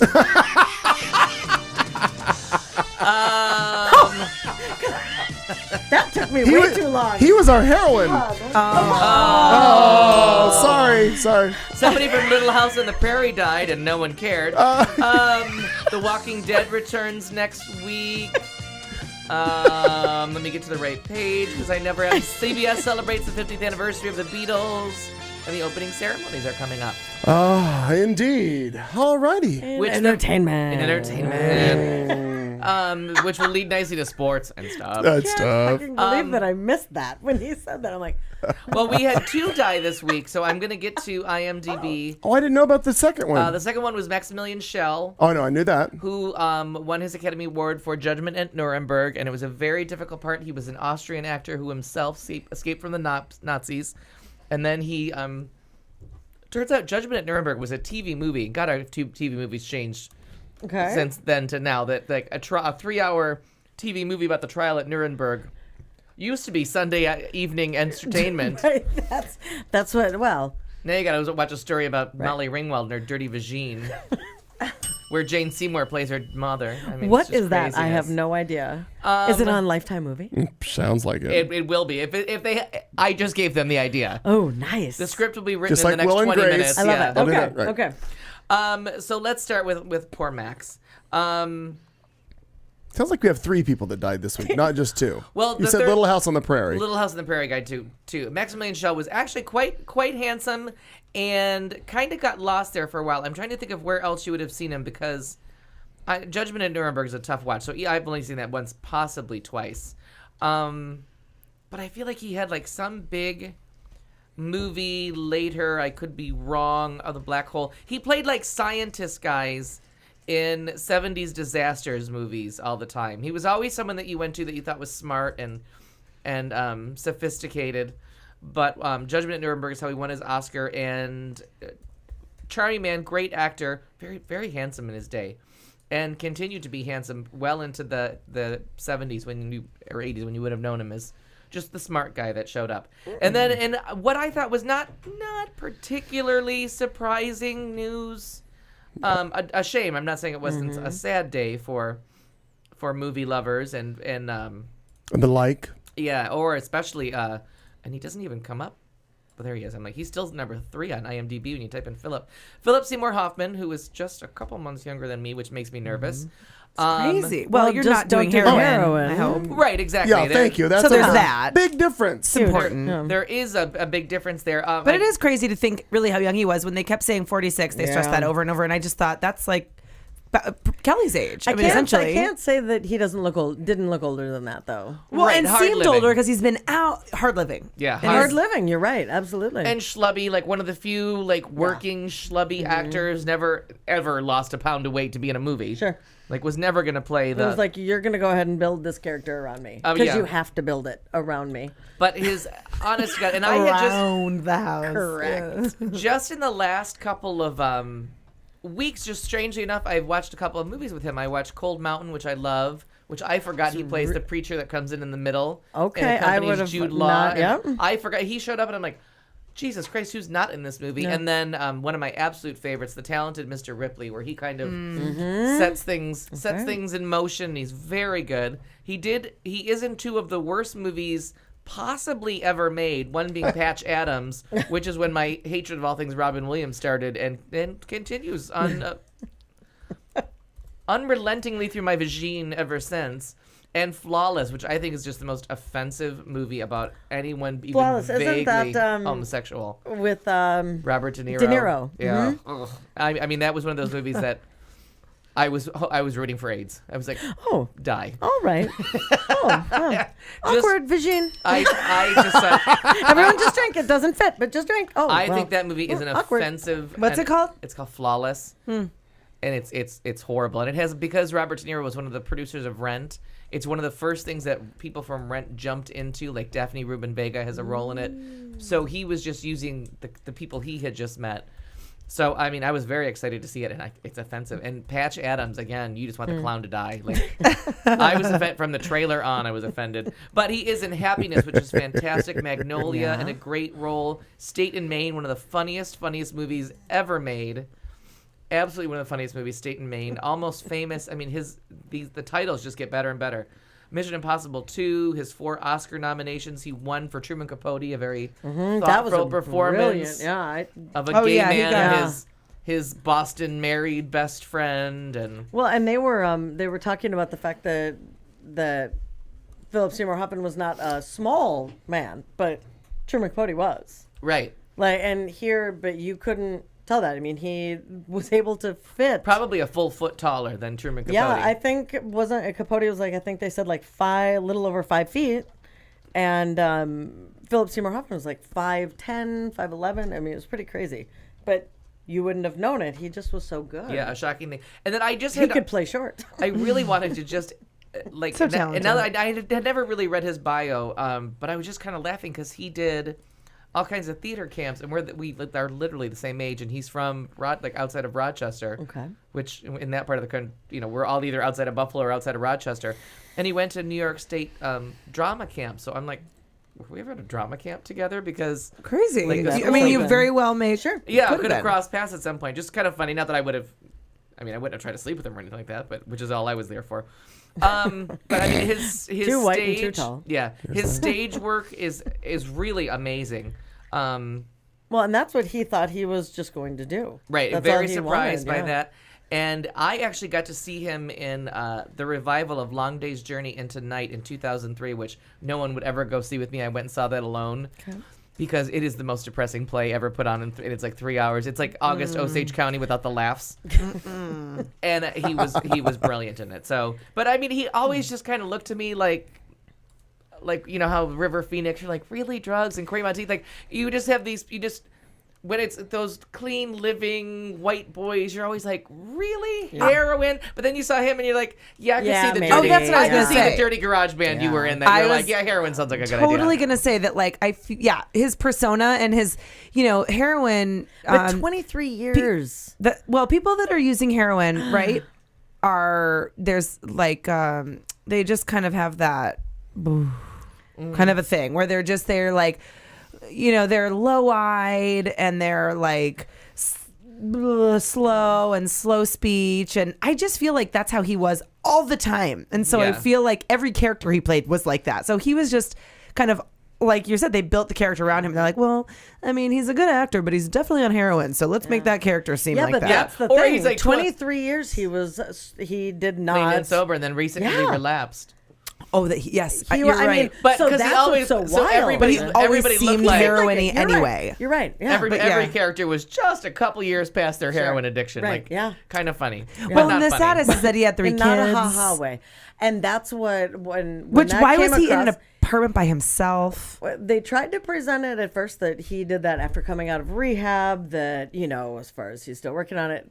But if you're into heroin, that's your cave. Yeah, you go to man cave. Mm-hmm. But a lot of people have, because that way, if he does theater and you make movies, a lot of people live in both cities. They have a no. He didn't live in both cities. He lived down the street from his. Oh, so he was doing a Woody Mia. Okay, yeah, all right. He lived down the street, but I didn't realize that until after. And all I could think, I just sat there when they announced it, and I'm like, please, dear God, don't let his kids have found him. That you get that picture of them walking, Daddy. Yeah. Oh. And Matt tweeted, or not Matt, but Matt put a post up on Facebook of well, I have 2 choices today: watch the Super Bowl or watch them bring out Philip Seymour Hoffman's body because it's across the street or like which did he do? around the Matt, corner. you're in the chat room. Which did you do, Matt? He went to bed because it's late there in New York. So Well, and the one other thing that I just want to comment on this and is that it just made me feel a lot of things. yeah. Just the idea that heroin is how is it so popular? What I can't understand is I think the same thing about cigarettes all the time. Though I thought of you, and then I thought of like, how do you get started? And then I thought, well, how do you get started on cigarettes when everybody knows? And it's bad? I just don't. It just is so hard for me, especially for someone like. And I'm open to trying new things, right? And I feel like I may or may not, in some cases, have a little bit of an addictive personality. But if someone, maybe, maybe to Vajeen. I am addicted to Vajeen. That's true.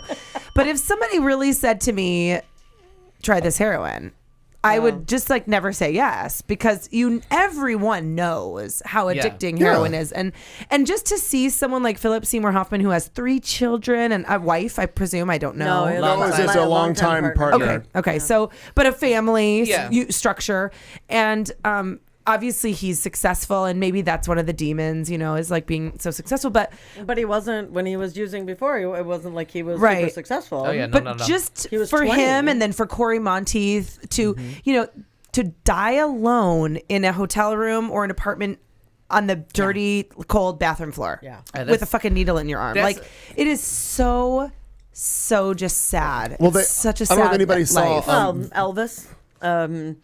Yeah, but that was a heart attack. Yeah. No.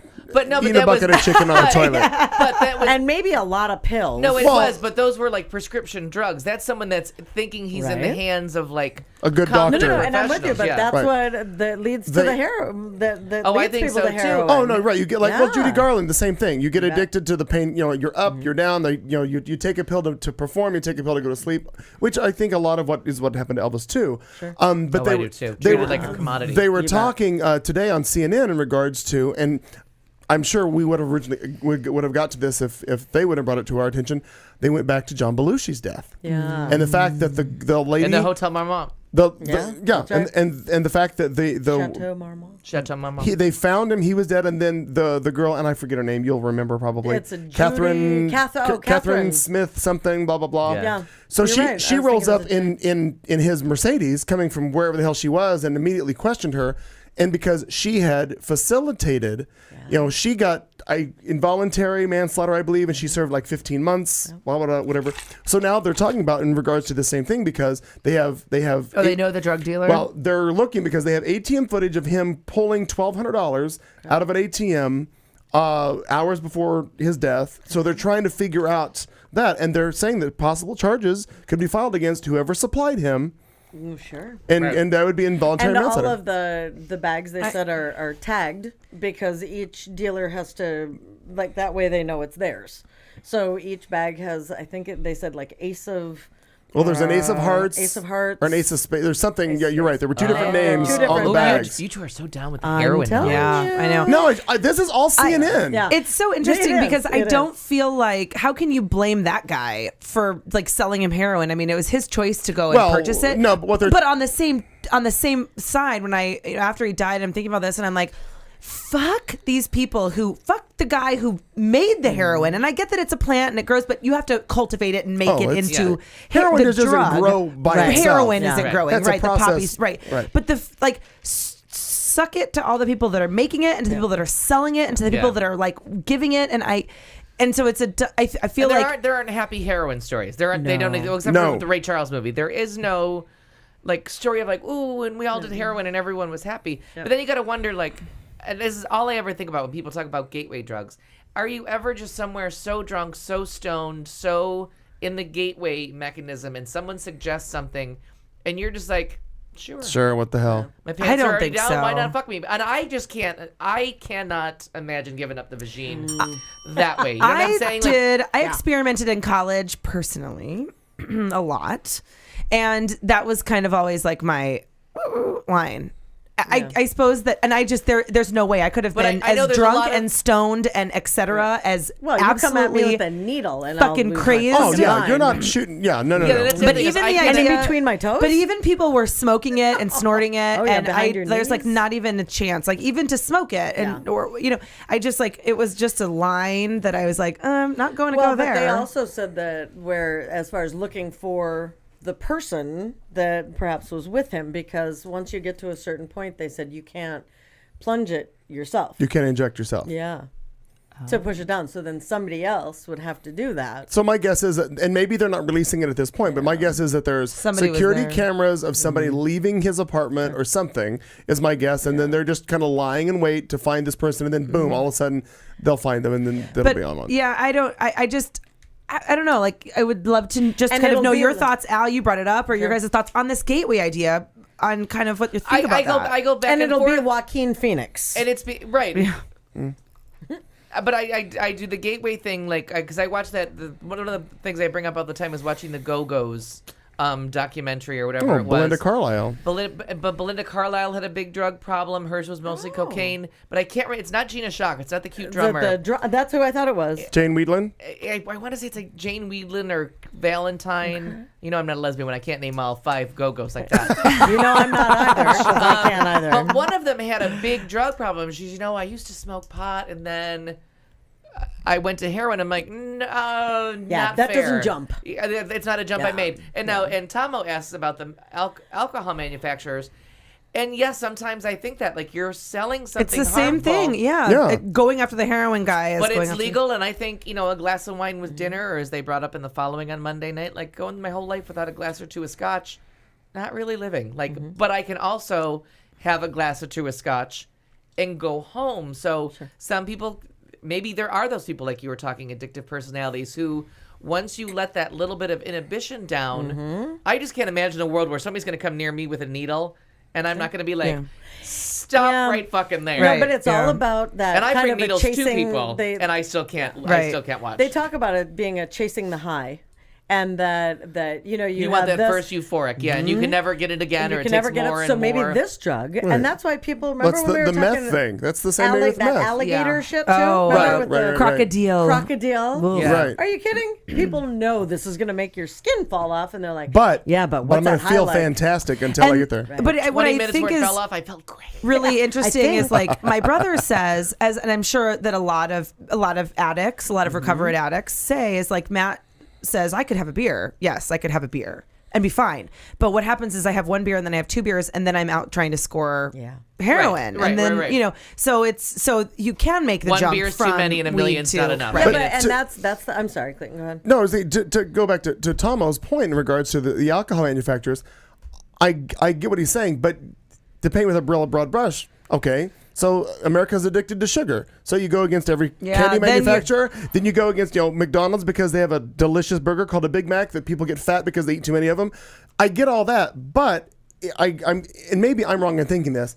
I keep going to survival of the fittest, and I think maybe I'm going to be persecuted for thinking this. But for those people who have the addictive personality and they had it for the first time, boom, yes, they get addicted. And no, they can't stop. I'm not wishing anybody death. I'm not saying that. What I'm saying is, okay, you clean out the herd by getting rid of it's survival of the fittest. It happens in nature all the fucking time. So let's say you had a pack of coyotes out there. One of them finds the poppy seeds and Right. loves them and chews them all up and dies. Okay. falls asleep in a field and gets pounced by a bear. Right. No, any of those things. But again, I think we as humans think that we're so far above the human or the survival of the fittest thing, but I think it's still out there and it's still a valid point. I'm not. And it swings everybody. Sure. If you fall off the wagon, I'm not saying people shouldn't get help, but it's like if you go down that alleyway and that heroin dealer's there and you can't say no, that's the price you pay. Yeah, and then you take your lumps and the lumps are dead. And if I had a child, I mean, it was one of those things where I would just constantly bring up, like, it might feel good, but it still doesn't make it right. Like, yes, and like unprotected sex. There's all kinds of things that are like, it does feel better, but it's not. It's just going to lead to something way worse. So at some point during your little bit, you're just to take this somewhere completely different. But you're there. You're a little buzzed. You're a little drunk. It seems like the right idea. Everybody's about to do it, and then you're like, okay, wait, no, we've got to get a voice of reason back in here. Like somebody and has it's so to scary say, to think about kids and to be like one of my friends and I were talking about being parents now, and our kids are all toddlers, so we're not facing it now, but will. No, you are facing it now because now's the time to instill those it. things Well, that's a in good them. point. Like it's the best time to teach them how to swim. It's the best time to teach them a new language. It's the best time to say heroin's bad. Yeah. You know what I mean? And make it part of the Princess and the Pea story. Well, she couldn't sleep on that bed. She shouldn't do heroin.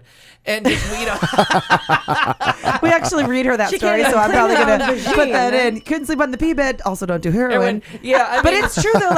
There are so many other good things. And I know it seems so simplistic to someone who's doing drugs, but when I was running on the treadmill yesterday, I was like on a total amazing, crazy high. Euphoric high. I just the felt music was great. You felt I felt so good, and it's like I do that when I walk to bed. but really, you feel great. Oh my god! Yeah, so I don't know. It's scary. It's very scary, and ultimately, it's very, very sad. It is. It's very sad. Agreed. Yep, absolutely. Continue on, Mr. Perkins. Okay, so and then Nellie Olson's father. But let me just finish my thought with Tomo. Okay, thank you. I should probably say out loud. Vajeen, awkward pause. Awkward pause. I was typing in my Vajeen. So Tomo asked, do I feel the same way about alcohol manufacturers? And because I work a lot of times with people with liver disease, I do sometimes think that, but then I'll look at, I spend a lot of time focused on how tall people are and what their age is. And how do I look comparatively to that person? But I'll look at it and I think, wow, I think I drink a lot, but this person's significantly younger than me and has just wrecked their life with something. And I'm like, clearly, although I like to paint myself as some rock star warrior, I go home after the second bottle of wine or throw up and pass out. You know what I mean? Like my body just has the tolerance. You're not a warrior. Right, yeah, exactly. I may be carrying the bathroom towel to the warrior. You're the medic. Thanks for to that wipe wine. their machine, you know what I mean? That's great. I can hang, but it's because I drink a lot of water and I fake it a lot and I talk a big show. But you know what I mean? But I'm going to bed after this. This is not a gateway to anything but my pillow and possibly Turner Classic Movies.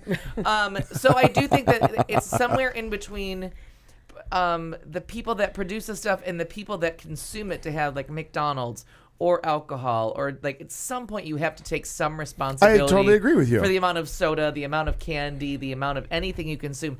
And it goes back to that old thing, and I can't remember where I heard it from. I want to say it's maybe a proverb or something, but everything in moderation. I don't think the Bible says that, but somewhere along Bible's the way. a fictitious book of stories. Right, but So somewhere someone said Parables. anything is okay in moderation, but then you find out that there is no such thing in meth or crocodile or this. And Tomo just said it's called taking personal responsibility, and I Yeah. agree. I Now, agree. Harrison chimed in and she says, I disagree with Clayton. I think the very thing we call an addictive personality is a drive to achieve just to a weird degree. And I do agree with that. I agree because those people are all trying to get to another level. They're taking drugs because they want to work harder. They want to achieve more. They want to accomplish more. They want to get away that. from whatever's bothering them. Right. I do I think understand it's what you're the saying, other Harrison. direction, too. I just still think that nature put in place a thing called survival of the fittest, and just because that antelope can't outrun the cougar, sorry, antelope. And you could be addicted to other things too. Right. What are the hard a things? podcast is a great thing. Right. Yeah. Should you become addicted to this, we encourage it. But if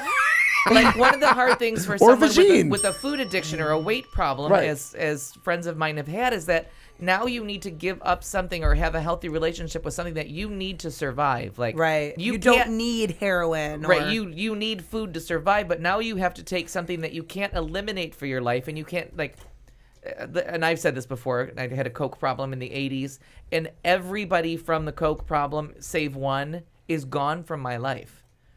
I'm only friends with two people, and one doesn't do them, and one has gotten sober in every single way. But anybody from that problem just got eliminated. Yeah.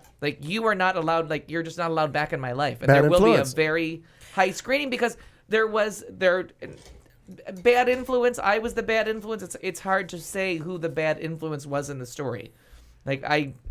Or just bad stuff You happening. were feeding off each other. Right. It was bad stuff happening. It was not a good energy. And it was people that okay, not only do I have to give up this, but I can't ever see you again because we're going to think that's a good idea pretty soon. Right. Together, I'm going to have We're somebody. going to have a bottle of wine, and somebody's going to say, hey, let's go get Coke. But you go with food, and all of a sudden you're like, well, what do I do about that? Yeah, I that's can't true. get rid of eaters. I can't get rid of this. like getting a hooker. Yeah. I'm just Can't get rid of it. By the way, the quote is from Oscar Wilde, and the quote is, "Everything in moderation, including moderation." Yeah, because every once in a while a little bit of excess is fine. Yeah. Just not heroin. That's a good quote. Yeah. Not heroin. So, Tom, by the time I finish typing this, it will be a moot point. I love a different Oscar Wilde quote. It says, "Alas," and as he's drinking, he's on his deathbed, and alas, I have lived beyond my means. I shall die beyond my means as well. Yeah. But as far as like in excess. That's a wonderful. Funny. So our last death, and it won't mean much to anybody, but it was Nellie Olson's father on Little House on the Prairie. His name was Richard Olson. Bull, and he's dead. And Melissa Gilbert. Richard Bull. I know it sounds. That's what I thought too. The guy from Night Court. That's what I thought too, but it's not him. The same name, but a different. Oh, okay. I'm like, I could swear that. I totally just remembered the show Night Court. Really big guy. Like bailiff. Every one of his co-stars died. That poor man. All the co-stars died. All of the bailiffs. Well, he was the bailiff, but all the judges all died. Oh no. Until the very last one, the one that made it to the end lived, but. No, not the judges. Not the judges. The female bailiff or whatever she was, because it was Selma Diamond, right? And then Marsha, the black gal, Marsha Wallace. No, she just died though too. No, Marsha Wallace, not black. No, not Marsha Wallace. I'm sorry, not Marsha Wallace. No, but there was a. I want to say she was a black performer. But you're right. That character just kept dying out. All of them. Yeah, every time they put somebody new in that spot, they died, and I felt bad for him. And I think his name was Richard Bull as well. Now, for Katie and I, The Walking Dead comes back this week. We find out where Carol went. I'm hoping she went to make a movie. Or she was just in contract negotiations. She's cleaning her Vajeen. Oh yeah. She was under contract. She's coming back. I read it all in the In Touch, or God only knows, Us Weekly. Yeah. So, but Entertainment Weekly has it covered, and it's back. And according to all the stars, who of course are going to say this, but they've been pretty honest about good and bad periods of the show. They say this is the most intense best season yet. Yeah, back 8. Like this is the one to watch. Well, because they got kicked out of their safe zone. They were living in the prison and it got a little safe. Well, and so now they're out. And I need therapy from that finale. My God, I can't talk about it. That winter finale just fucking rocked my world. That little girl was the shit.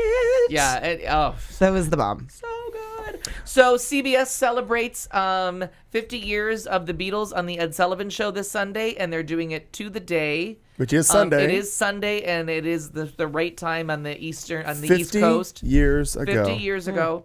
And they're going to have all kinds of artists, including the reunion of Eurythmics, who I didn't realize we needed a reunion, but I guess Peace has now been 10 years or more. The Peace tour the last reunion. Okay. Wow. Paul and Ringo are doing something for it. It's a great lineup. Yeah, actually, that kind of makes sense. The 10 years. Okay. And CNN has a great documentary on this week. Now that I'm addicted to Thursday night CNN documentaries, they have a Tom Hanks and. The British Invasion, the Beatles version, and it was wonderful. I happened to catch it. It was on in a room that I was trapped in for many hours, and I watched the whole thing, and I recommend it highly. It's very interesting about the change in culture in 1964 and the way everything about music changed from that day forward, and that people were appalled by them. Like, they were the Antichrist. Right. Really? Worse than Elvis. Even a couple years That's wild. I didn't realize that. Even before they called themselves more popular than Jesus in a joking interview that got them, like, just crucified. That sounds like something like Jesus. It sounds like something John would have said. Sounds like something Bieber would say today. Yeah, and it was yes, but totally. Well, I guess different. they presented in the CNN documentary, so you can decide how he meant it. Okay. But was it John Lennon that said it? I honestly can't remember if it was John or John or. I also heard that they were Paul. doing some special things at JFK International. The airport where they landed. They were doing some special ceremonies and some things there. I want to say they're going to do the whole. Like, is it all on Sunday? Is this all live? I think they're going to do it on Sunday. Oh, okay. I think parts of it are going to be taped because they really did land a day before or 2 days before. And I have to say, from watching the documentary, I think there might have been a lot of mentally ill women in that audience. Like, it may be something that I just can't relate to. Even the people I'm the biggest fan of, I could imagine an emotional tear or maybe talking a little fast or excited, but the screaming, the They're just losing their minds. I Yeah, don't but understand. it goes with Elvis. It goes with. But these are. I mean, I acted, But these are like I pubescent. sort of behaved that way at the No, I know, but there's third something New Kids on the about- Block tour reunion. So And that was just last July. Yeah, it actually was. It was. Yeah, her and Natalie Cianciola over there going. Yeah, and we And I literally understand, screamed like cheering teenagers. and being excited. But if you watch the, Yes, no, they're I like agree. losing I their agree. shit. Like their There's- heads are gonna But pop there off. are still people that will do that about Elvis. Yeah, it's Oh, weird. they still do well, that. if he showed up now through that door, Well, there's that gonna be would some screaming I from might over do here. the same I mean, thing. I've been to Graceland 15 times, and I've seen that, and I've seen firsthand how all those people react, even though they know he's not walking through the door, but just the mention and the thought of. I mean, the day that I sat, and I was completely starstruck, when I sat across the table from Sam Phillips, who owned Sun Records, and had breakfast with him, and just I'm like, wow, do you realize who you are? But I wasn't in all. Like what you're right. saying. I'm You're not those gonna kids. like cry and No, scream. but I'm just in and- awe because You were able do to you- carry on a do conversation you with know- it. No, right. No, just I was in awe of the fact that do you realize who without you what a different chart or the music would have Course, overtaken. yeah. Of course, Definitely, yes, yeah, crazy definitely. stuff. But I understand what you're talking about. When I went, my parents took me to Graceland. We were on a trip, and we went to Graceland when I was like maybe 11 or something. That's crazy. actually on my bucket list. Isn't that strange? And Yeah, it is. my parents still like will tease me if it That comes you up to haven't this been. day that I was like 11. I was not an Elvis fan, and for And you some were reason born after he I died. What were you completely Right. cried when we were at Graceland. Like I cried and I was like, oh my God. And I signed the wall. And my parents will give me a hard time about it. But I think there maybe is just something about Elvis that maybe makes people cry. I don't know. Maybe it's the Beatles too. I It don't is know. very cool But to it's like stand something in the about house that. and to realize all that happened there, and it's much smaller than you think it Yeah. is. It's Is it much. really? Oh my God, it's so much smaller. Yeah, you think that it's we've driven this past, but I palatial haven't. estate that's millions of square feet. But no, No. it's a small house on a hill. But it's very cool. But it is kind of interesting to walk back. It's like of late you've seen these things happen where they found like an apartment from a woman who her estate had been paying for the rent, and so it had been not touched for yeah. 60 years. Preserved. All of these, they find all these like kind of time capsule apartments. Graceland is the same way. It is untouched. Yes, they've touched Vacuumed, it. yeah. But I mean, but everything's the same. The rotary dial phone is sitting there. The intercom is there. The place settings are the same place settings on the dining. All of it's the same. Sure. I mean, yes, there's been maintenance, but in vacuuming and so forth. But it's the same goddamn house. It's pretty neat. Very, Yeah, but it it is is cool. neat. It is cool. But to walk through and then in one section of the Graceland tour, you go to there's an office that was in the back of the house, a detached building, and as you walk in, they're showing you a video, a press conference after Elvis came out of the service, and the press conference was he was in the chair that you're seeing, like the office setting, and you're seeing a that's video. always So cool. it's very cool to realize that you're standing right there when something happened. It's like when you do the White House tour and you realize like how much you've seen, or when you're on in Oahu, when you're on the deck of the USS Missouri, right, the Missouri, Yeah. and you're standing where like No, the everyone's- Arizona.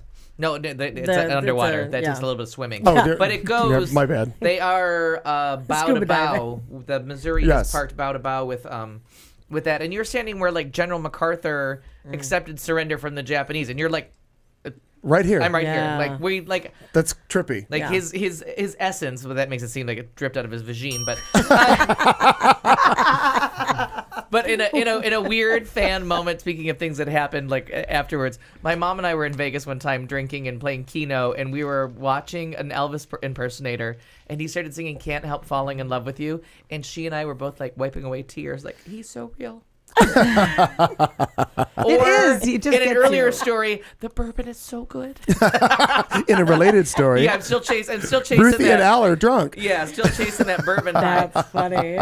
So, and then it's Oscar month. So if there's a movie that I've talked about, or someone has talked about, or something you've always wanted to see, Turner Classic Movies, TCM. I always say TMZ, and it's Turner Classic Movies. TMZ is a totally different show. No, I said TMZ, but you can't tell because I'm so nasal with this stuffed upness. Oh, But, that's what it is, that you're nasal because of that? Yeah, because it's so dry that I have bloody You nose. sound the a same fucking every day. week. Oh, do I? Oh Because no, in my I head it don't. sounds awful. I think, and your eyes look like you're stuffed up. Yeah. yeah. Yeah. Like you're working I'm just on a making cold. fun of the fact that he always sounds the same. Oh, yeah. Go ahead. Easily.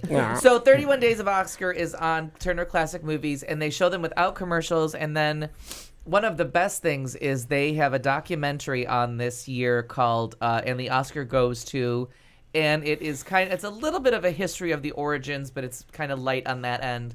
But warts and all, kind of how it was made up to stop unions and how they had to stop that, how they caved in, like how many times the Academy Awards has just gone on the wrong side of history, have just been on the wrong side to placate people and just... I never heard of that. Yeah, so they did the blacklist thing with the McCarthy era where they just caved immediately and wouldn't allow anybody that was blacklisted to be nominated for anything.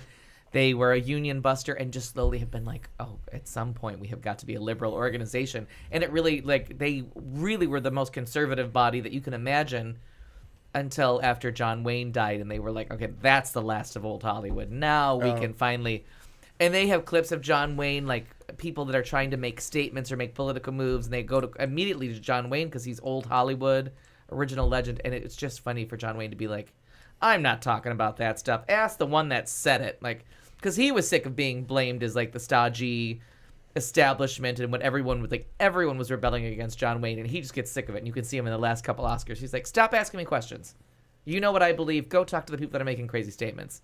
Oh, nice. So it's really kind of funny, and everybody. Helen Mirren talks, Cher talks, Benicio del Toro. And what is this called again? And the Oscar goes to, and they're playing it all. I think like every third or fourth day they play the documentary again, and it really is good. And they talk about people like, you shouldn't compete. It's art. It should be like a brotherhood, but at the same time it's so exciting. And then someone's talking about like what really working is like, and then what going to that one glamorous night is, and how like even they get caught up in it. Sure. Helen Mirren does a whole thing about there's one side of you that's like, this is absolutely wrong, and the other side is like, please God, let me win. I want that fucking gold statue. Right. I want to get up there. And she's like, I just, you want an award, you want to be recognized. Sure. So it's a very interesting. Unfortunately, I didn't have time to warn you all that 2 or 3 days ago, to kick it off, they did Hollywood's Golden Year 1939. And they did all the Best Picture nominees of 1939. So The Wizard of Oz, Gone with the Wind, Stagecoach, Dark Victory, The Women. Is that something that we can? Yeah, I mean, you should online? always find them. But anytime there's a chance. No. I mean, to be able to see that. I'm sure Turner Classic Movies on their on-demand channel, you can see it. But if ever you have a chance to see a movie from the 10 Best Picture nominees from 1939. That is as good as Hollywood ever was in a year that it's The Wizard of Oz against Gone with the Wind, for the love of God. Sure. Movies that 75 years later, everyone still watches and talks about. Yeah. And I have to tell you, I have never seen Gone with the Wind. I have never. Yeah. And I know they just aired it because LaHoot was talking about it. And it's hard to defend because I guess it really, in a very, very, very underplayed way that I didn't catch until someone pointed out to me. It's kind of the start of the KKK. Oh. But what you have is a strong-willed female character who always has to save herself, who time and again is left to her own resources to save herself, save her family, save her children. And it's just time and again. And she just has she only hears what she wants to. Everyone's been telling her, this fool doesn't love you, this one does, figure it out. And she just only hears what she wants to hear. So it's a lot funnier than probably anyone's ever told you. I've enjoyed it. Yeah. I actually sat down and watched it with my folks at their house, and it's bleak at the right points. It paints a little bit of a picture of the South. It's kind of a historical fiction, right? So it gives you like a really good picture of what life was like and kind of gives you an insight while telling you a story. And the foolishness of the South thinking they could enter a war without any industry. Like they made T-shirts and they went against the people that made ships. Right. You know what I mean? But it lasted 4 and 5 years because of, there's just they were dragging cannons across the country. So it just took you a while to get to the, you know what I mean? In modern day with communication. They looked great doing fantastic. It. So it really is. So if you get a chance, and they're doing Turner Classic Movies with Robert Osborne, who hosts the movie. So it's also fun to get that little bit of trivia from Robert Osborne. Like the movie I picked from that year was Dark Victory. Okay. That was because I couldn't tape all 10, and I've seen most of them. But I decided I'm going to tape Dark Victory. Bette Davis and Ronald Reagan, Humphrey Bogart. Fantastic movie. And Eris gets a brain tumor, and she decides to live her last life in triumph. But so there was all kinds of trivia that even I didn't know, and I've seen the movie and I've read my Bette Davis biographies, and so the opening thing with Robert Osborne is just filled with trivia about Bette Davis selling her soul to get that movie made. So that's coming up, and then the opening ceremonies, and we'll take it to you, are this Friday. We all are conflicted. There's things going on, but hopefully the people in the Russian Federation are listening. And are they going to bring out Russian stars? I don't know who they are. Besides a bottle of vodka, what's going to dance on that fucker? Well, they'll figure it out, I'm sure. We're going to come back and wrap up. We have a whole other hour. We're not wrapping up anything at this point. Katie's going to come back with some sports and other stuff. We have the drinking game. Vajeen is our word. Also, thoughtful vulgarity is our final segment of the show coming up. Whenever the hell we're done with sports. And other stuff. At this rate, it may be about 10 minutes to 10. We're not sure. Right. Plenty going on with Katie, Marnie, Al, and myself. It's the show on Q Talk America. Thank you for being with us. If you're in the chat room, we are still in the chat room as well. Say hi. Let us know what you're doing, where you're listening from. The New Zealand, the United States. For a brief minute, the United Kingdom was in there. I hope they come back. We'll be back with sports and other stuff after this. It's Q Talk America on a Tuesday night.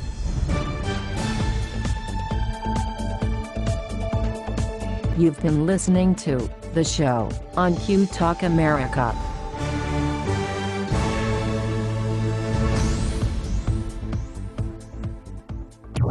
This is Q Talk America.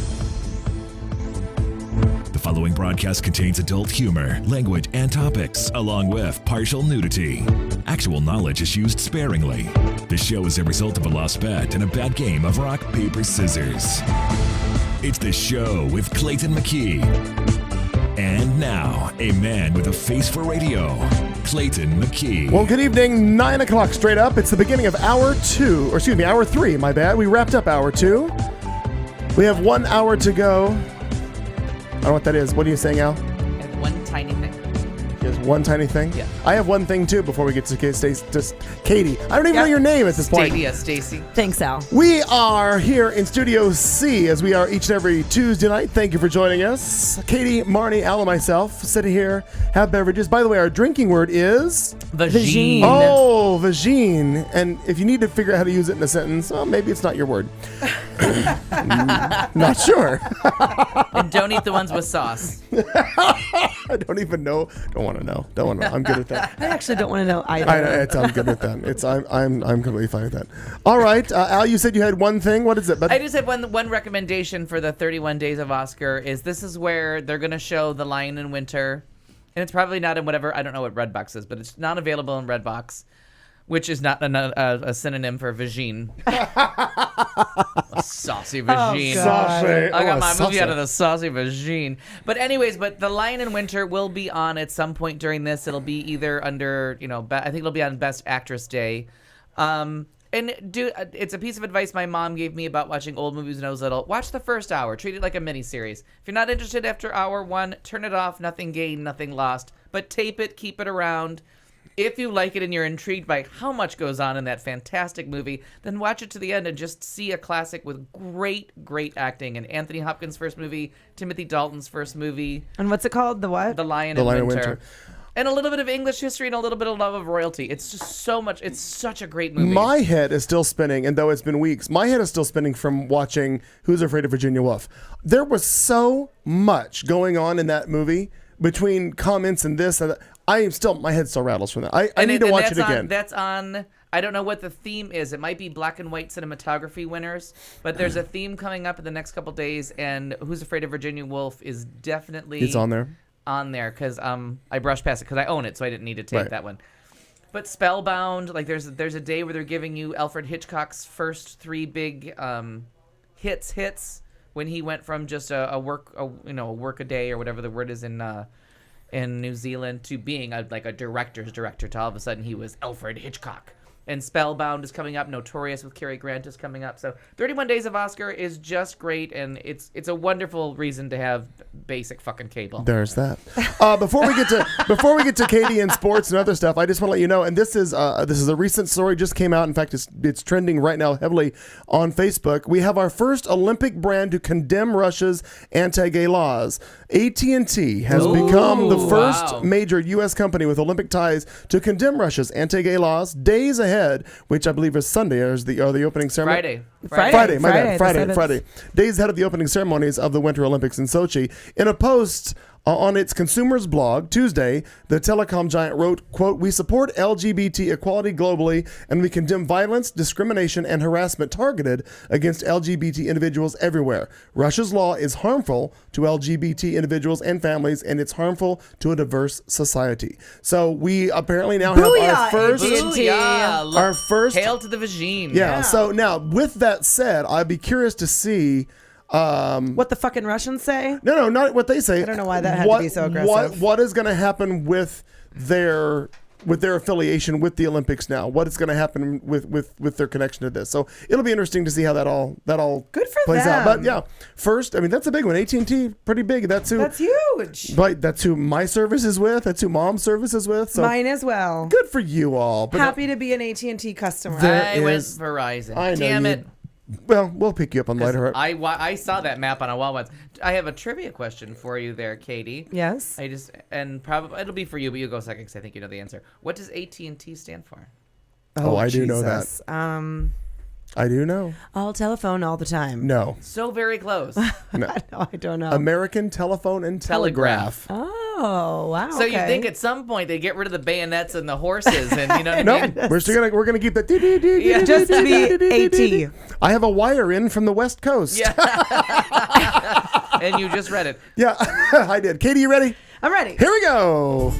This week in sports and other stuff, a Super Bowl was not really a bowl at all, or a game for that matter. But before the game, deaf player Derek Coleman made a really neat experience for some young kids. The Seahawks fans celebrated in what other way, but with riots. Oh, Richard yeah. Sherman praised Peyton after the win. Best and worst commercials. Suns are exploring a new trade, and the Olympics. In sports. And other stuff. So we've talked a little bit about the Super Bowl, so we won't beat that to death, but just not a really great game. A lot of talk on the sports channels about, does this define Peyton Manning's career? Kind of what defines his career? His incredible record. Yeah, I don't think it does. As a Super Bowl champion, as an MVP, as all these other things, or is it this game? So they've just kind of been debating that a lot. I don't think he'll be coming back next year. I think he's going to be like, I'm out. I think he's probably done. But one thing that's really interesting is Richard Sherman, who, of course, is one of the guys we've talked about in the past, who got a lot of really negative press for shooting off at the mouth after they won the last game to come to the Super Bowl. Which, if you talk to a lot, or if you listen to a lot of the commentators, or even just professional athletes who have not affiliated any longer with the NFL, say, look, you're so jacked up on adrenaline and you're so hyped that you just won this game that you just say things. And he did, and apparently he does a lot for children's charities. I think we talked about that last week. Yeah, he's and a 2 really weeks ago she went through like his whole. Yeah, he's a really, really good guy. So kind of give him a break. And but anyhow, he had nothing but really great things to say about the Broncos, and specifically Peyton Manning. Said he's the classiest person and player I've ever met. I could learn so much from him. Thanks for being a great competitor. That there's no reason to bash him on here. This is on Twitter. There's no reason to bash him on here. Please let Seattle just enjoy this one. He's still a future Hall of Fame player.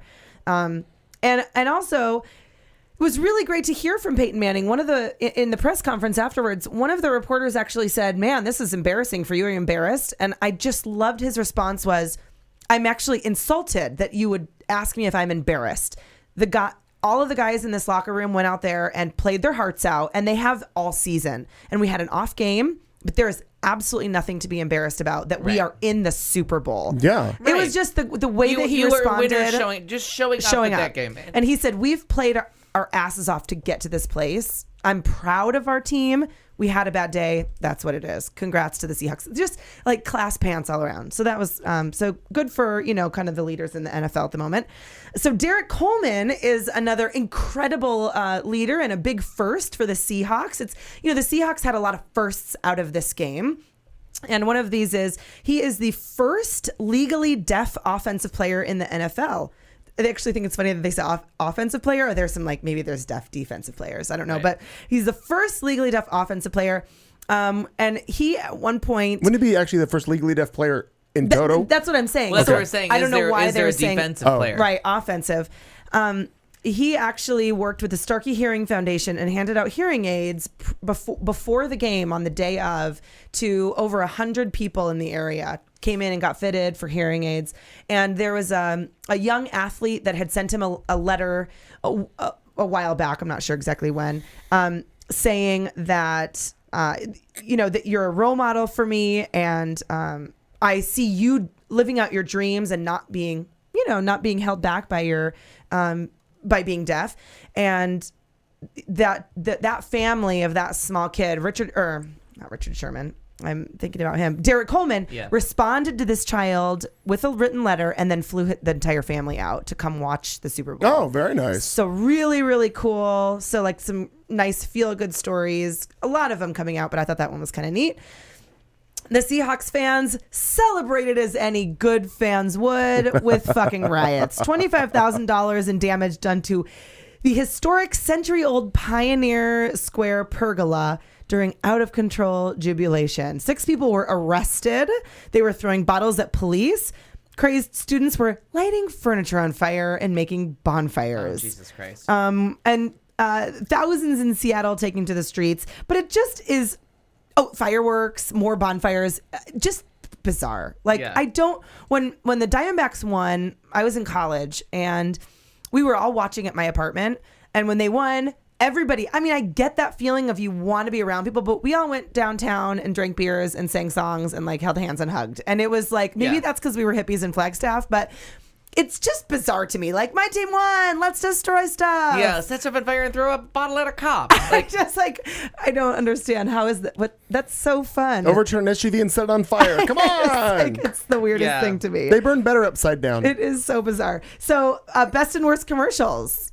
We didn't really talk about commercials. No, I don't know. haven't. Do you guys have any feelings? Of course, like you said, Clayton, people are panning them across the board, which they are. I think is not fair, but... Yeah, but there was no real big standout. I was proud to see and to find out that the locally produced commercial for Doritos that was done here won the $1 million.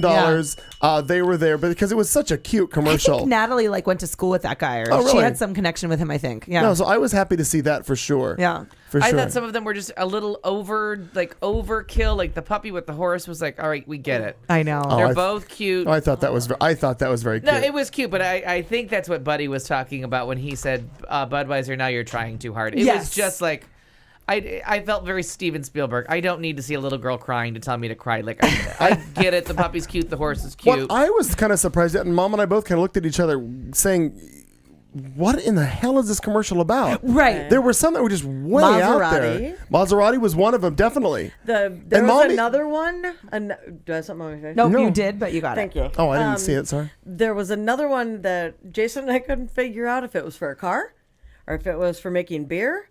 And then it was Mom that said, no, they were saying, let the other countries make the beer for you.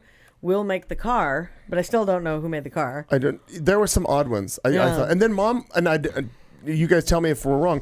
She made a comment that she doesn't recall seeing those high-end cars ever advertised during the Super Bowl. There was Maserati and that's interesting, right? They're using because it's normally like Ford, it's Chevy, it's all American, American stuff. Not just because American, Chevy was given away to but the not MVP. just American, but like affordable American. Right. Yeah. One of the things that I didn't realize that the John Stamos, the Dan and Oikos was a Super Bowl commercial, but I loved that one. Yeah, that was cute. Where he drips in his crotch. And then the Bob Saget and what's his face show up. Joey, That's Uncle pretty Joey. funny. Kill the moment. Yeah. I loved the little girl. The in-your-face Cheerio. interracial. Yeah, the Cheerios. Oh, the Cheerios I thought was that was great. adorable. The negotiation for the puppy, and Fox was on after because I got called into work, so I ended up watching the after stuff at work, and I saw Mark Martinez talking about the commercials like off camera, but they were using his voice and made Carrie look like she was looking at a ghost because he wasn't there. So she was way on the end of the stage, like looking at someone that wasn't there. It was really bizarre. But so he was like, oh, and everybody, there was some tears shed at this party. I'm like, were you at a women's group? Like, why is everybody at your Super Bowl party crying? Yeah, why is everybody crying? Yeah. So, and the one that I cute. really thought was trying too hard, and I'm probably going to, if there are comments about this one, it'll take like 2 to get to I'm a communist Muslim. The one about the soldier coming Oh my home. God, I cried like a little bitch. I love that. I thought again, and not like, okay, Right. have the family, have some It's people punching there. you in the gut with like emotion. it Buy is, drink but- beer, drink bud. Well, but see, nothing. The puppy didn't tell me drink beer. It was No, just fucking yeah. adorable. It didn't make me go, I need a Bud Light. But that soldier one, forget it. Yeah, but- every but time that it- kind of but thing Every happens. time soldier things happen, Then again, I cry. anytime that goddamn during Christmas, Josh Groban comes on Yeah. and they're like, "Hi, this is so and so from Iraq." I'm done. Like Yeah. I'm bawling, and I don't I care. get that, Same but thing. there was a subtle way to make that commercial Yeah. and a sweet way, and Yeah. they went with a "I'm gonna clobber you like a baby seal" way. And I just watched it. And I'm like, You're right. enough. And then he's in the audience and the thing, and I'm like, What about the commercial with Yeah. about all the animals? And all of a sudden they cut to Sarah McLachlan, who's Oh my sitting God, there that was playing, hysterical. and they cut away, and then they come back, and the she's Dobie like, Wawa. Dobie right, the Dobie Wawa. Oh my God, was that I'm like, funny? oh my God, I can't believe Sarah McLachlan actually did this commercial. yeah. Yeah, and the dog's like, and she's like, take it. Take it. Oh, that That's was amazing. hysterical. That was But kinda I think funny. that Yeah. I think You're right. my favorite one that I saw, and I think it was the one that, in my opinion, was the most like relevant to the product, was the Radio Shack. Oh, ad. the 80s called Want Their was Store good. Back. And I Oh, just yeah. thought it That was was very hysterical good. because it's calling out what everyone. It's like their biggest flaw is that They've been stuck Radio in Shack's time. not relevant anymore. AT&T, like, why are you called Radio Yeah, Shack? every time I see a Radio Shack, I am shocked that they're not all like closed. I didn't. So I thought that was hilarious. If you follow the link to the commercial, when you watch it online, that actually shows you, and I watched the entire thing, behind the scenes of the making of it. Yeah. It was very cool. And even Mary Lee Retton, they interview her, Estrada, Dee Snider, Kid and Play, all the other ones who were in it. Yes. But Mary Lee Retton's like, I totally get that I'm making fun of myself. I get it. I'm an 80s It's icon. so fun. Just like everybody else. Anytime I can make fun of that and it's for a good thing, I'll do it. See, It was and that's really. what I loved appreciate, like, Alf and Chucky. Self-deprecating. Yes. Yeah, So good. Chucky taking up the carpeting. That's what Budweiser needs was now. awesome. Like, stop clubbing me. Like, just Just like stop. let's get fun again. See, but Right. I No, totally, but you like, expect that. But from they them, did I the think. very right. But they used to do it subtly with them reining up the. One of the greatest commercials I've ever seen is from Budweiser. It's when they rein up the horses and they're going across country and you don't know what they're doing, and they get to the shores of. They get to New Jersey. And they turn bow around. their heads. Yeah. And That's it's like, that was right. very That's right. subtle. 9/11. I didn't have to watch a parade and people crying. There was nothing there. You just had, like, you don't have to beat me over the fucking head. I have a brain. And they bow to New York. And it was very subtle. It was. And you didn't And know you're what they right. were going to do till the end. I don't need to watch. And he's a one puppy, guy. a puppy, like back and forth forget and it, back and though. forth. But and back. absolutely. Right. I mean, no, and I'll give you that. The puppy When the one. puppy It's was cute. bouncing, It's and don't cute. forget The it. puppy I one love was it. cuter Yeah. than the guy coming. The guy agree. coming home, I agree. I was like, no one else in that town came home. There's no one else on that plane that, Right. you're gonna lay him and do the whole ceremony. I thought it was cute. The Don Cheadle with the llama. No, No, that alpaca. Llama? the Whatever. live Bud Light thing, and he plays Schwarzenegger in a table tennis match. and wins. oh, I And didn't. then- I I didn't didn't see see that. that. It was funny. They have a model. I think it's a model, and they have all actors around this In a guy. bar. And they take him a Bud Light. And he's like, okay, and here's this model, and they sit down, and she's like, want to go here or something? And No, she they says, get- if I give you this Bud Oh, Light, that's right. are you ready for anything that happens afterward? right. And he's like, okay. Okay. Boom. Then he's in a limo with supermodels. Then he take him downtown, and he winds up with Right, he gets, Schwarzenegger. he gets in an elevator, and all of a sudden, here comes Don Cheadle with like an alpaca or a llama, just like getting it's in the normal. elevator. Normal. And the guy's like, what's going on? He's like, hey, Don, And then he walks into this room, and here's Arnold Schwarzenegger dressed just In a wig, weird, in a wig, and this table tennis. Oh, headband. I saw the pictures. Yeah, and then so the it one, was funny. the last It's one, cute. the one after the game ended of E-Insurance with John Krasinski. I thought that was very funny. So they well told me I played. was going to be the Super Bowl ad, and I thought, great. And then they're like, it's the one afterwards. Right. Which for Oh. a lot less money. For a lot less money. Yeah. So they're going to pass it. I thought, okay, that's to the point. It's like making fun of where we bought Sure. it. Like, I thought that was cute. yeah, very good. So, by the way, four people are being questioned right now by the NYPD in in regards connection to- Philip Seymour Hoffman. Okay. See, they're already on Connected it. to the drugs. Breaking it. news, ladies and gentlemen. Breaking news. Katie, continue. Vajeen. well, this is just I'm just such a moron sometimes. So it was the day before the Super Bowl, and I was with some girlfriends of mine, and we were talking about getting out to football games, and I said, yeah, I never go to Cardinals games. I go, maybe I'm going to try to go to one this year. And my girlfriend says, Yeah, the Super Bowl's, that's happening tomorrow, right? Yeah. So when you say this year, you're meaning setting- like at the end of like the way end of this year, I'm like, yeah, that's what I meant. Yeah. But I do get a little bit more. I get a little bit more excited. I don't really get jacked until it's WNBA season, but a little bit more excited for And you're basketball Vajeen? season. Is that where the I do, jack- I get- Oh, Is that that where the general jacking area. take place? Yeah. That general area. I get googled jacked that in the lady, and Vajeen. my Vajeen got a little excited too. Now, forgive me for, I'm going to get this wrong. Maybe Marnie, he's a former Lakers player, and I wouldn't have actually known this were it not that I was watching SportsCenter on the treadmill. Yeah, because it had some closed captioning. It was, While you were it was actually running? the only thing while I was running and While you listening were to running? Katy Perry. But Okay. so the sun. Okay, so they said big like winners and losers of the week, and it said losers and the purple and gold, right? So the Lakers are trading Pau Gasol. Am I saying that right or wrong? I got nothing. Doesn't mean anything Okay. to me. Anyway, It might to your mom, Clayton, but not to me. He is like this big, tall white guy.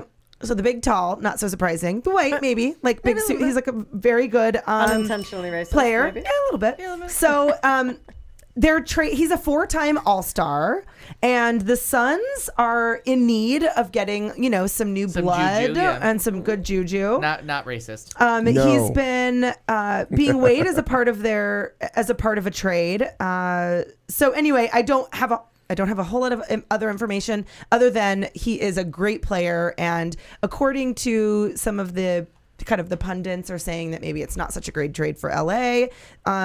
They didn't have a great season last year, and so they're just going to unleash some of their players. They're kind of cutting the fat. But I've heard that the Suns are a surprisingly good team this year. Is that true? Because They're starting out. Yeah, they're starting out. They've started out really strong and really well. So anyway, kind of exciting that we might be getting this new player. So keep your eyes and ears open for this guy. Okay. The Olympics are happening. They begin.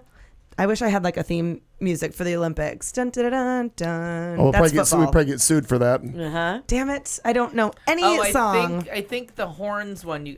Just play one. Fuck it. Oh. Ba, ba, ba, ba, ba, ba, ba, bum, ba, ba, bum, ba, ba, ba, bum. That's the How John does that Williams. sound? That's the John Williams. Oh. Is that and good? and see how good you are? Yeah. He wrote Star Wars. Yeah. Oh, okay. They all wow. sound the same, and there's usually Steven Spielberg beating you over the head with a fucking puppy. So it's opening ceremonies are on this Friday, February 7th. They run through Sunday, February 23rd. So I actually had not really given much thought to what the opening ceremony might look like until Al said it about 10 minutes ago when I looked it up. And apparently, like many other things with the Russian Olympics, they are kind of being hush-hush. Although I'm sure that generally it's kind of a quiet thing. They want to really give you the big wow factor. Well, they probably are still trying to plan it from what I understood. Yeah, exactly. I mean, We're still working that out. Are they? Yeah. Are they kind of like slacking on their pimping? Everything from hotels to they still don't have like credit card machines going in hotels there. Yeah, there's a lot not done. Yeah, like a lot. That's not. Well, they've just been so worried about gays coming to the country that Yeah. they Keep the can't handle fucking gays out. anyone else. That's right. So, Whereas if they would have let a gay be in charge of all this shit, it would have been weeks ago done. Oh my god! And Beyonce would have look performed. Fabulous. yeah, Beyonce would have already performed. Yeah, Yeah. 3 days before like before the opening. Right. Danielle Bradbury, who's like a little cutie patootie. I think she won. I feel like this Danielle Bradbury won like The Voice or something. She's like a really cutie little country star kind of girl. Apparently, you're right. Yep. My Day is her song, and it's the theme song of the Winter Olympics. So they do expect her to be there performing. She's 17 years old. Oh yeah, it says won The Voice last year. Yeah, they've got a couple of other like local. NBC's got to get a tie-in somewhere. Yeah, they've got a couple. Right. Yeah, they have a couple other like local Russians that are supposed to be doing some musical things. Who cares about it? Well, that's what I said. What are they going to do? Like reenact Dr. Zhivago for the opening scene? Like, what are you going to Play Laura's theme. They're gonna make it snow. Yeah. Oh, actually, there was a whole report on that about all the man-made snow that they're creating. Oh yeah. Well, But now they've been told they're creating too much. Oh my Oh, goodness. it's taking over the whole city. They're doing Covering too much. all the gays. Well, and they're containing it with these Right. big aluminum, Sheets, sheets. whatever It's they are. crazy. Yeah. So one of the things I think is just really bizarre when I'm watching the coverage by NBC is, Matt Lauer is there, and it's just crazy to me that there are active and kind of a constant presence of like terror threats, and Matt Lauer is standing in the placa there, and he's going, And this is the Fish Stadium. And look over here at all this amazing architecture, which I guess you have to kind of talk about still what's going on with the Olympics, but it just seems really crazy to me that You have to act like nothing's wrong. there are like these really serious threats of violence to people that are there, and they're just like talking about the outfits and like They have to act and nothing we to see talked here. about those terrible outfits. Oh, Jesus. Has Ralph Lauren had a stroke? I agree. Do we need to get him medical attention? 'Cause But that's this 2 isn't years. the- That's 2 Olympics That's in a 2 in a row. row, right. last Summer Olympics were real bad. These with ones those are weird worse. berets. These ones are like patch quilts. I've seen they these. do. I really thought the other ones were worse. Where is the Summer Olympics? Greenland? This year? You mean coming up? The next one. Oh, I I mean, don't- because they go from we're going to have the Winter Olympics in a place where there's no Oh, winter. exactly. Oh, They'll be in gotcha. Buffalo, New York. Exactly, right. I mean, like, what the hell? Oh, Rio. Yeah. Oh, we know That's that. right. We know that. Because I want to Yeah. go. Wow, were we Really, slow in the we uptake of that? forgot. That'll be fun. But there's Yeah, that'll be delightful. some of the Austrian Olympic athletes have been receiving now kidnapping threats.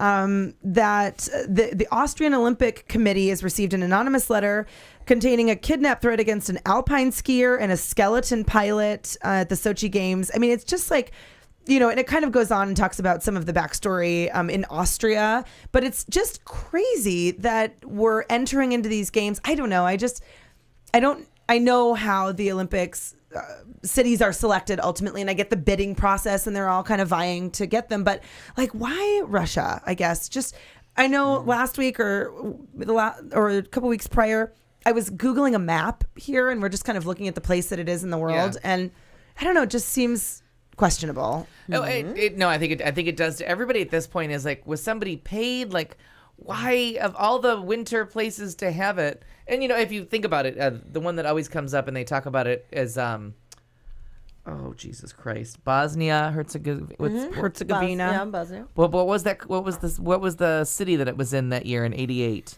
with Katrina Witt and it was in '88. I think that you Olympics. Winter Olympics. I couldn't tell you. It's in Serbia, right? Well, doesn't Bosnia sound right? yeah, Oh God, 1988. Yugoslavia. It's in the former Yugoslavia, and they chose a war-torn country that fell apart seconds later. Like, It's just weird, like right? what was the city? What is? I don't know. I think that's not the 88 because the 88 games were held in Calgary, Alberta. That's not those it. are the ones you're talking about, the summer ones, right? The summer ones were in Jamaica. 1984 was Bosnia Olympics. Oh, 84. Bosnia. Okay, and what's the city? What city were they in?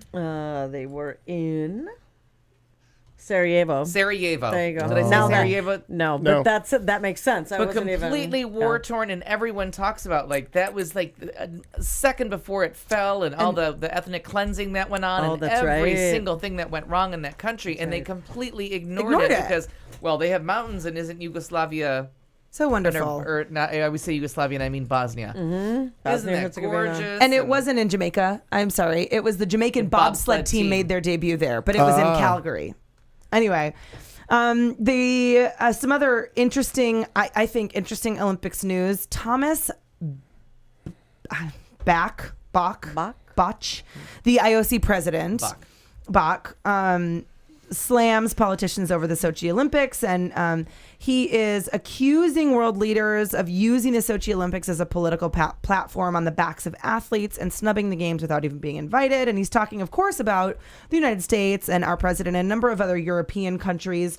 And now apparently AT&T, who are all kind of flying in the face of Putin. And, this guy is saying, Bach is saying that this is just it's a propaganda law to protect the children of Russia. And and he and other people that are claiming it to be just that. It's just this, even Johnny Weir, for God's sakes, who's saying it's just a propaganda law. They're just turning their eye entirely to just people who are being savagely beaten and held against their will. And just kind of, it's an all out, it's like hunting season on gay and I would say gay and specifically transgender folks who are visibly it's visible, right? And he's still saying he's assured about the security of the Olympics. Yet there's nothing secure about anything right now. And this really pisses me off because the IOC, who needed Mitt Romney to save them in Salt Lake City. Like, this is a sketchy group of people who are becoming more and more sketchy as the days progress. And you look at this guy, this Bach, he's 60 years old. He's white. He's from Germany. I mean, it's just like that same like old white male institution.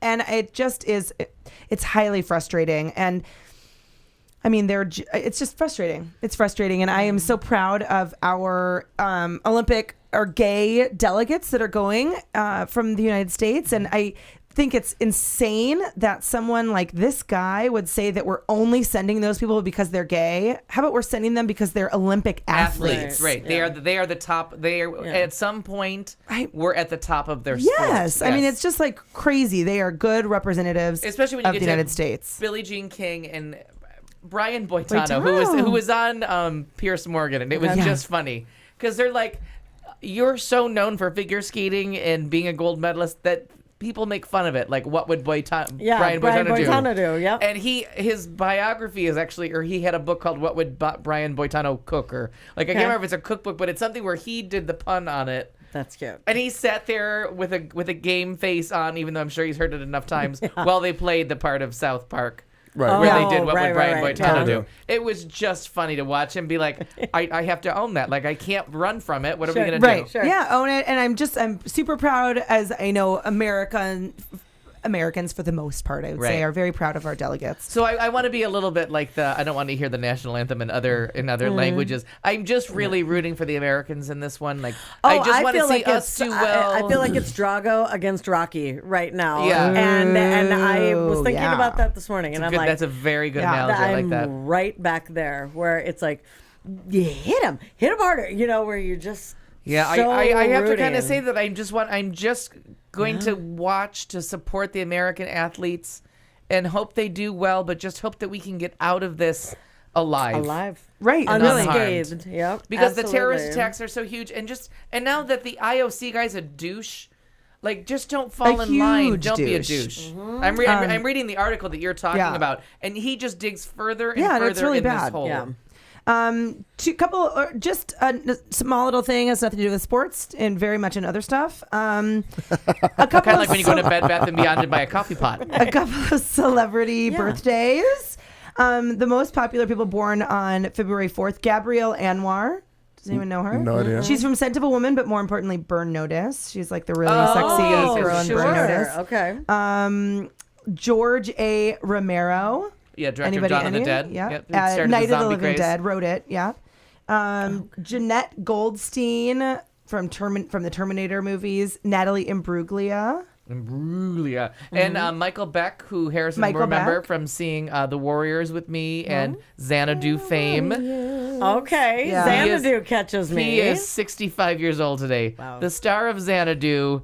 That's awesome. Just hit retirement age. Yeah. Made me want to die a little inside. Wow. Two more. Alice Cooper, who's Arizona local native. guy. Local boy. And Conrad Bain. Oh, Was Dad born from today. Different And they always is funny. dead. Is dead. Okay, Yes. I'm like, Yes. wow. Just Still born dead, today. not aging. I didn't think, right. Yeah, But not the still always aging. funny and really much taller than anyone ever talks about, Rob Corddry from. I was gonna say Rob Corddry. I didn't know if you guys would know who he was. He's from the Daily Show. He's one of the correspondents from the Daily Show. He's an Anchorman. He's an Anchorman 2. Oh yeah, he has more. He's in everything. Hot Tub Time Machine, which is amazing. And his big thing is the Children's Hospital. The really clown. funny. What's the Children's Hospital? Patch Adams. No, no. Imagine if Patch Adams wasn't offensive to anyone with ears or other senses. No, it's called Children's Hospital. If you have not watched it, I pity you with all my heart. It is seriously fucking funny. I don't know where I find it though all the time. It's always on my TV. There's two quick things. You had mentioned that you wanted me to start watching some different TV, Mr. Perkins. Yes. So I'm now recording Mom, which is fucking hysterical. Yeah. And is she not winning? And there is no other word to describe Allison Janney than she's brilliant. But Anna winning Faris I'm personality. enjoying as well. Yeah, but it doesn't matter what they're doing. No. She could kill a puppy and you'd still be like, but she's delightful. She's delightful. Yeah. So there's that. How many True Detectives have there been? 3? 3. We're only Okay, on so I've seen all 3 of them, and I'm hooked. Yeah, it's great. I'm hooked in. Also, There was there was an earthquake. This just made me laugh. There was an Earthquakes earthquake. are always funny. No. Hold on. In Paducah, Kentucky, there was an earthquake, and it was the night of the Grammys, right about the time that The they gay had marriage was going on.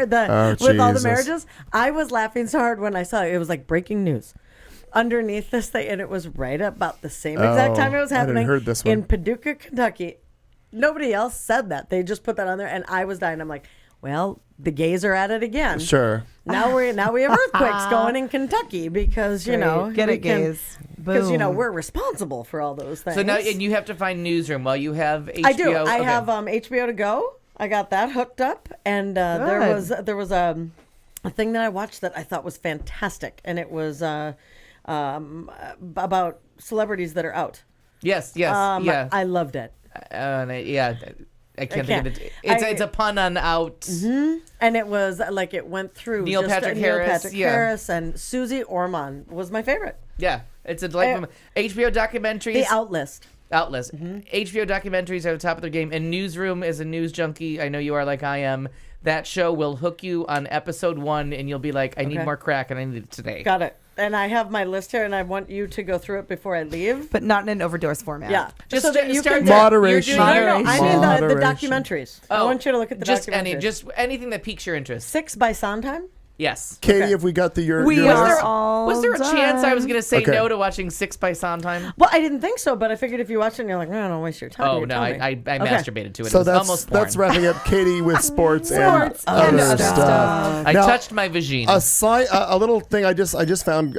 This just popped up. I hope in it's regards, breaking news. I love it. it's This part not. of our I know, this is really fun. It kind of is. In previous years, Olympic Villages have always hosted a Pride House for the LGBTs. Well, this year, of course, Putin has forbidden anything like that to happen, regardless if it's in the Olympic Village or not, and the Olympics have obeyed. However, restaurants, bars, and clubs across the country are becoming Pride houses themselves for one night only. And so what they're doing is, on the night of the Sochi Olympics opening ceremonies, Pride houses across the country will donate $1 of every drink sold to the Russian Freedom Fund. Wow, that's so great. You know, there was one other thing for other stuff along the lines of the Olympics. And now that I know that Aaron has gone to bed, did you hear, and it, not as a downer, but did you hear what About they're the doing about dogs. the dogs? Yep, the homeless Wait, dogs. what? The homeless dogs. They're gathering them all up and just killing them. Yeah, because they don't want them to run into an event or bother people. It's all they just try to make it be pretty. Yeah, exactly. They're trying to make the and whole I was city like, pretty and beautiful so that people will come back. What So in the they're- hell Ain't is nobody wrong coming with back. these people? Yeah. Now Putin, in you're a Rome, it's dick. cats. Rome allegedly is Okay, cats. That the cats okay. have overrun the city, and whenever they have a big event, there's something suspicious happens to cats in Rome. They just disappear. They just kind of? disappear, yeah, Well, exactly. they're making this a story. Yeah, I saw and it. that's why it's Leave like, the gun, what? take the cannoli kind of thing. Also, in the rumor mill, 49ers quarterback Colin, is it Kaepernick? Kaepernick. Dating gay circuit DJ Luis Perez. What? Not mad at either one of them. Wait a minute, time out. Really? I'm reading it right now. Yeah, but off something. What? What, say Off again? what? Off Corty. 49ers, this is in, rumor has it. This is the Okay. 49ers quarterback Colin Kaepernick, whatever, dating gay circuit DJ Luis Perez. Well, I'll be damned. So, just saying, it's a rumor. And Also, Children's Hospital is on Adult Swim, part of their cartoon lineup. Children's Hospital. When you come I up, just looked it up. Is it like a 5 minute? Is it a short little thing or is it like a half an hour? I think it's 30 minutes. Oh, okay. But they're funny, fucking funny. And when you come home, just tape it. When you come home from a bar and you're just sitting there with nothing to watch Children's is Hospital. Megan still on it? She was Mullally? on it for quite a while. Oh, okay. Megan Mullally was on it. Oh, and Lake Bell, who I love. And also, I'm sure Al will probably we'll have to make a trip to Vegas because you know who's coming to Vegas? Olivia Newton-John. Oh, What? ONJ. She's having a residency in Vegas. Oh, I will go to see that. Threatening Britney Spears. I don't think there's a threat involved in it. She's going to crush her little fucking I ass. honestly love her. I do too. And that's another one I've Speaking seen of in- I'm Xanadu. hopelessly devoted. Hopelessly. And you just brought up Xanadu, Please. so there's that. Yeah. Oh, that's fantastic. Love her. Please, There's- please, Mr. Please. Stop singing. If only for a moment. Could you please? Don't play B-17. It was our song. It was his song. It was his song. It's over. What are you? What? Please, Mr. Please. Just like Muskrat Love, Yeah. just separate. Muskrat Susie, Muskrat Separate. Sam. What is Made this? me wanna- Yeah, wow, this guy is pretty intense. Colin Kaepernick. Yeah, see, They, you can't be mad at that. There's one little fascinating facts it says for Sarajevo I do enjoy that they fascinating hosted facts. the Winter Olympic Games in '84, as we pointed out, and the games marked the only time a socialist country has hosted the Winter Olympics. Organizers took full advantage of the opportunity and constructed state-of-the-art sports facilities.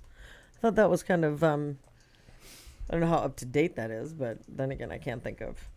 Now, it's in Colin. And this is all written in, shall we call it Sarajevan? If you will. All of a sudden, I'm like, what the hell Let me see. is that? Google Chrome will translate that for you. Now say again what you were saying about Sarajevo. Oh, it just, I'm going to have to go back because clearly I can't read that. It just said that the games mark the only time a socialist country has hosted the Winter Olympics. Oh, gotcha. Oh, I thought that was interesting. Okay, moving on, 9:38, and it's time for this little touching segment. We do it every end of every show. And now, thoughtful vulgarity, where we, in the studio, try to make ourselves slightly less shallow, which is not hard to do. We will ask one question of the panel and have them try to answer it while fucked up drunk. Because you know at home how well it goes when an important question comes up 90 minutes after alcohol has been served. Politics, religion, why not? You're fucked up. What could possibly go wrong? Who could you offend? You've been warned. Good luck. Okay, our question comes from earlier with moderation and things like that and fucked up decisions that we've all made choices when we were fucked up, and some of them were bad choices, some of them were still alive choices, so we have to judge them on that part. So what for you, like, when do you lose your sense of right or wrong, or like what is your right or wrong? Like the little article that I was reading was the most of the 10 commandments are so basic as to be ridiculous. Sure. Like, do you take it, thou shalt not kill, like thou shalt not kill any living thing, or thou shalt not kill another person? Like, where does the killing stop? But where is your line? Where does the killing stop? Yeah. In the killing field. Well, no, because there are vegetarians Yeah. and there are people that believe in it's part of the not killing. Like, thou shalt not kill. If you step on an ant, you're killing. It's killing part of someone. killing. Mm-hmm. So right, I'm just throwing it out there. So, but everybody has their own sense of what's right and what's wrong. Like, where does yours, and at what drink do you think you maybe say goodbye to that? Oh, it just depends on the day, really. And if she's had that fucking shot or not. Yeah. Which I get next week. I'm Yeah. doing pretty well. Good. Okay. But that's clearly for you all to judge.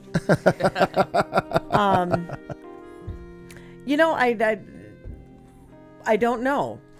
It's a bullshit answer, but I don't know, because it's truly not like after that fourth this or after that there's like if you're talking about drinking. Yeah.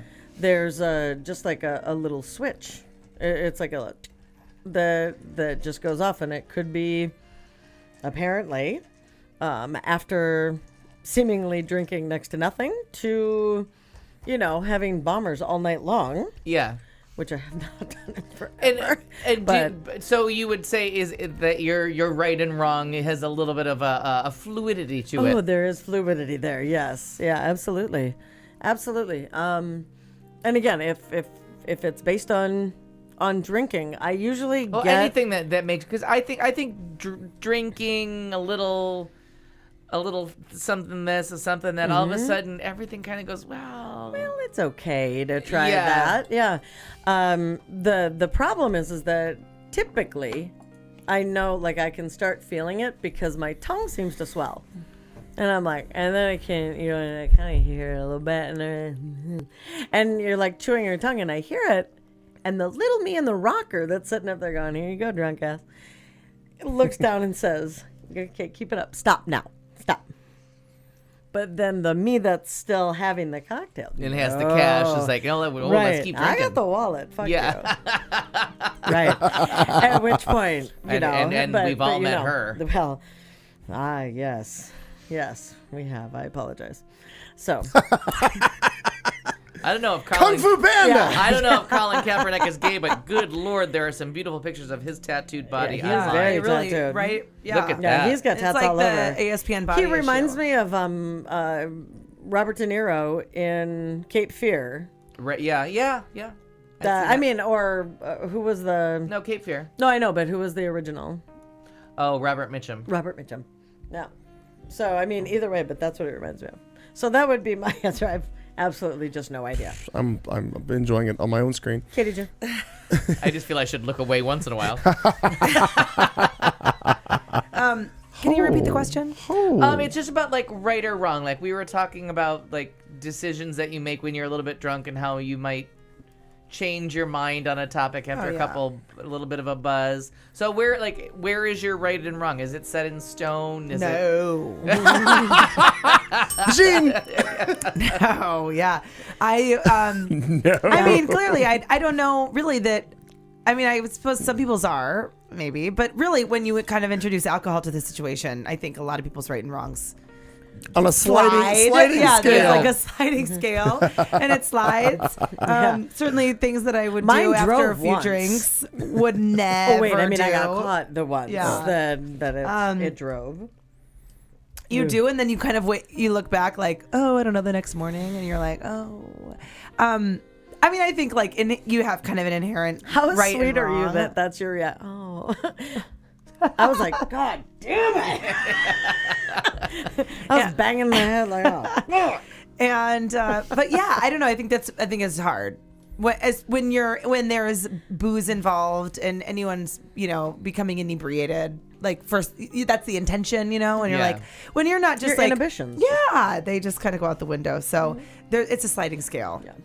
Okay, so I'll back it up just briefly. Like, is there a difference between right and wrong and just plain old inhibitions?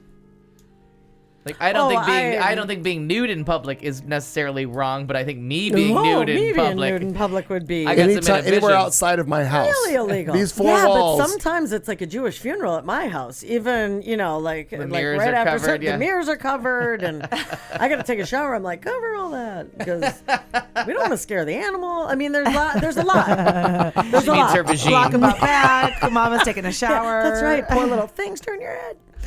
No, I think definitely because you can like let your inhibitions go, get crazy, and still have fun and not be totally inappropriate and like not doing be doing something something that's wrong. Right. And there have certainly you're just kissing somebody in public, or maybe a couple extra PDAs, or maybe you saying something. But you're not running through an HRC event yelling the N-word and how everybody's going to go down. Right, that's bad. While you're ripping I was off your the clothes. kissing bandit in college. I liked to affectionately refer to myself.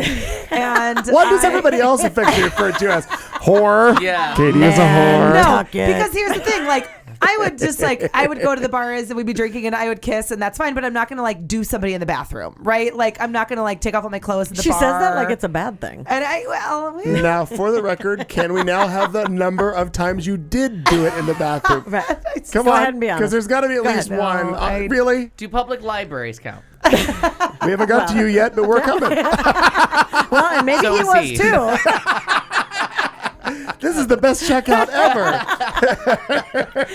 I like your card catalog. Yeah. Oh, the Dewey The Decimal Dewey Decimal. System. Touch my Vajeen and say that again. Dewey Decimal. Okay, that's creepy. That's creepy. Oh, that is a microfish. For those of you of a certain age, understand what microfish is. Go ahead and look that It up. looks like a gherkin. In this analogy, yes. Fish is spelled with a C-H-E. That's fantastic. Clayton.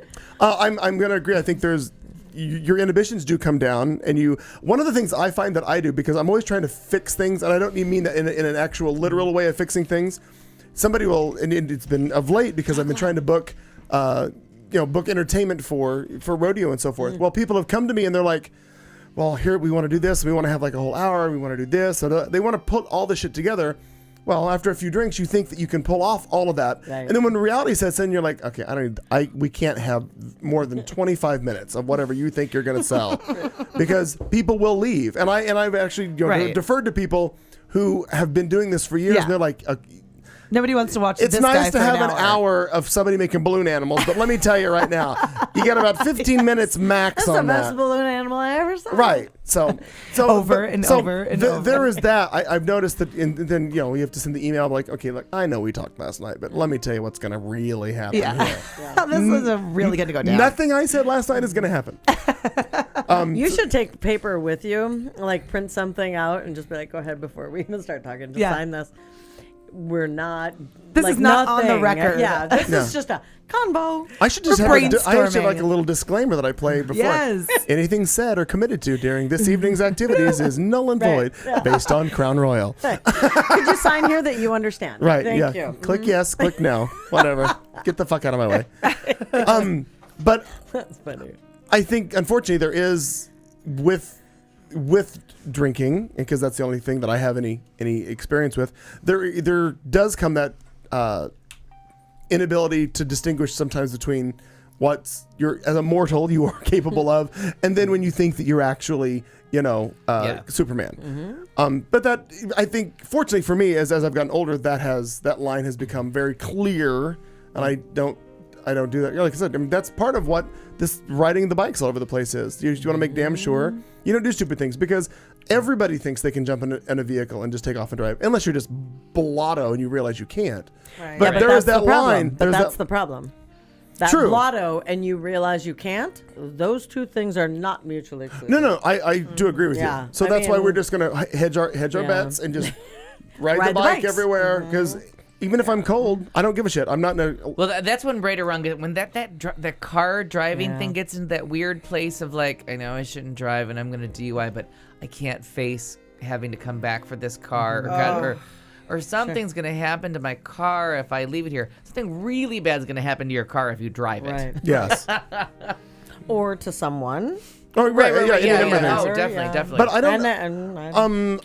I know we've all made bad decisions, and the liquor's been involved. Like the saying that I've said before. You go to bed at 2 with a 10, you wake up at 10 with a 2. And you're like, chew off your arm. Here's the bus. In fact, I'll call the bus, and they'll show up here for you. We've all done that. What are the odds you're still in a blackout? Because I'd like to be. I'm going to close my eyes again. Yeah. Shit. Still here. Have you seen this app? It's called Board on Time, and it'll tell you when the train's coming. Yeah. Yep. Where's breakfast? McDonald's, corner of 7th Avenue in Indians. That's Good luck to you. It's a new McDonald's. Egg McMuffins every morning. That's awesome. Today can't be different. By the way, are they a 24-hour, I think? Because I've seen cars there at all times of the day and night now. That one. Got it. No. They may be now. Alfred, you and you're answering your own questions. Well, I'd like to think that my right or wrong at this advanced age is pretty much set, and I know before I drink what's going to be right or wrong. Well, and can I interject that you know what situation you're going to be getting yourself into now?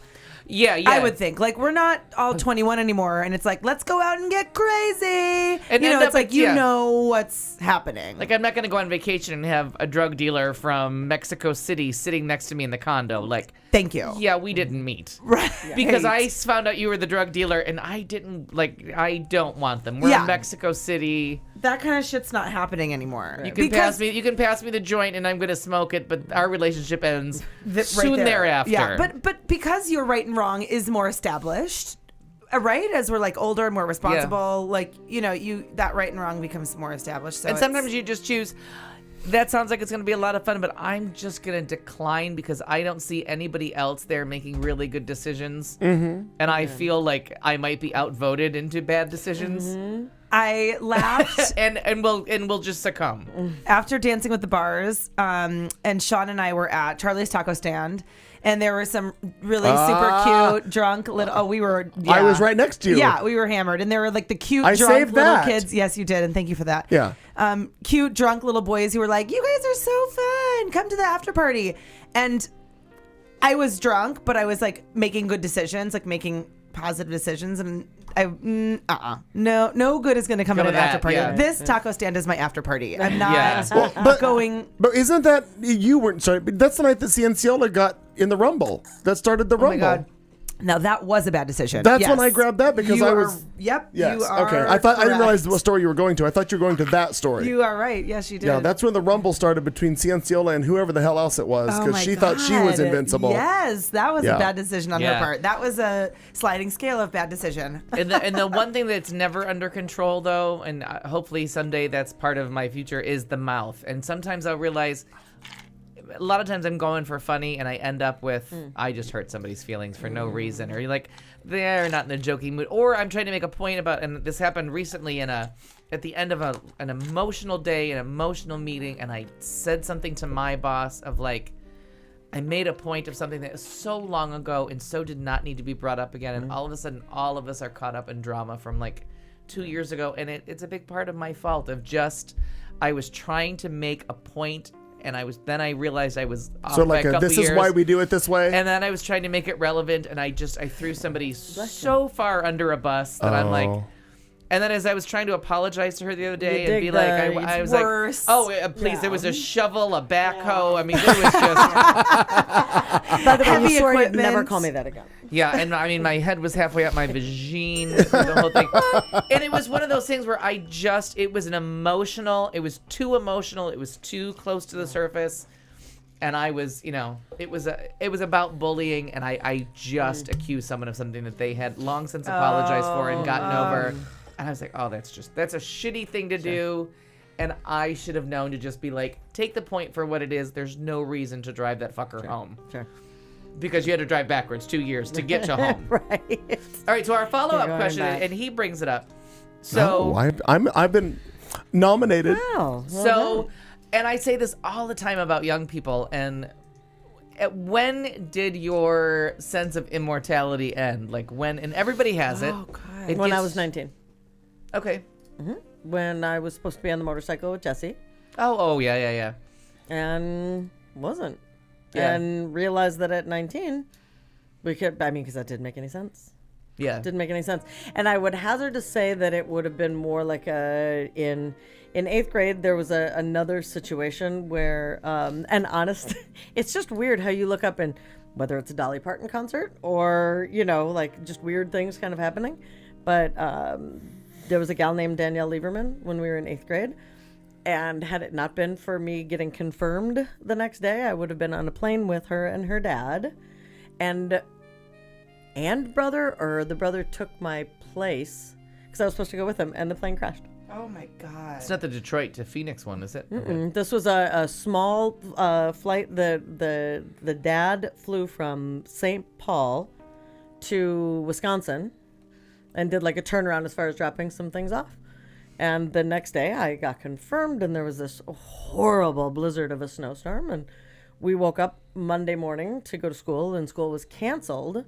But it was through that there were different stories that were going, and they said the plane carrying, and I remember laying there hearing Danielle Lieberman. It was on the radio.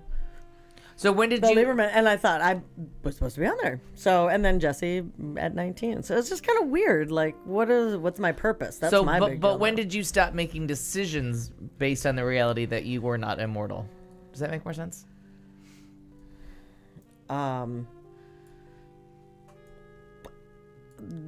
There's not enough time for me to stutter. So go ahead, because I honestly don't know.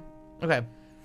Because there's the feeling of death is possible, but then there's the feeling of, but it's still not coming to me. It can brush right by. The reason that I kind of went like that is because I honestly haven't thought about it that way. Because obviously, where you duck twice. Damn, Gina, that is some Final Destination shit. No, but I mean, you kind of duck it twice, and Yeah, you're like, right. haha, can it get me? And I never looked at it that way. But those are choices about getting on a motor. Those are like, No. I mean, like, just not dying. Like, Yeah, but when did you start making choices that were based on like, oh, that shit can happen to anybody? Have I ever? I don't know. Okay. Yeah. I honestly don't know that I have, and so now I'm kind of thinking. Go. Okay. I don't recall when I started making decisions based on realizing like that I'm not immortal. But I do know that over the last, as my sister, it's interesting that I didn't realize it in myself, but I realized it with my sister. Like as she started getting older and doing things, going out drinking or doing this. And I think far more about her. I think maybe I started realizing it for myself when I started realizing it because of her. Right. And she'd go out to a party and I would say weird things to her like, okay, don't get too drunk because you don't know who.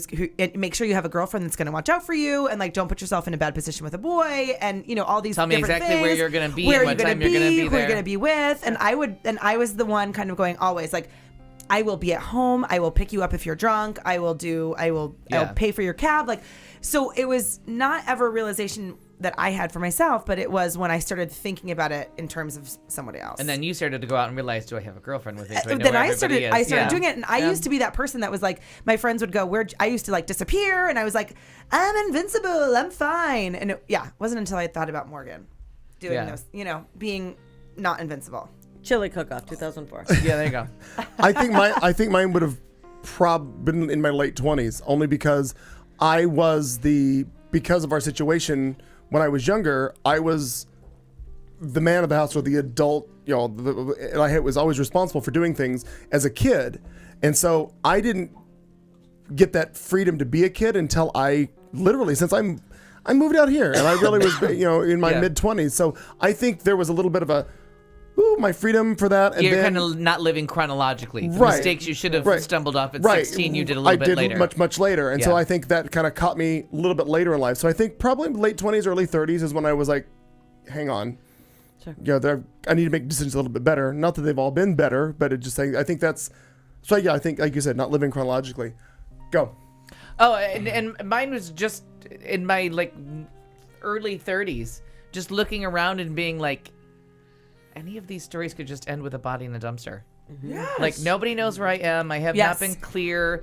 And all of a sudden it just turned into, all right, if I'm going to go hiking, I'm going to call somebody and tell them where I am. I'm going to be a little take a phone, hyper diligent of making sure I'm accessible. Because I like to do things by myself and travel alone and travel without telling people. And all of a sudden I'm like, you might want to, because you might turn up missing. And then I saw that 127 Hours movie, and I'm like, that just sealed the deal. Yeah. Yes. Panic City. Wraps it up. It is the end of hour 3, the end of our show for this Tuesday night. Thank you for joining us. Katie June, Marnie Ryer, Al Perkins, I'm Clayton McKee. We do it every Tuesday night from 7 to 10 right here on Q Talk America. Thank you all for joining us. We will be back again next week for another fun-filled 3 hours, and hopefully we'll all be a little bit more awake. I hope to God I am. Because I feel a little low this evening. We're all kind of calm, but it's all good. As we leave you, well, he's going back to bed. We'll leave you with this. We will see you next Tuesday! You've been listening to The Show on Q Talk America.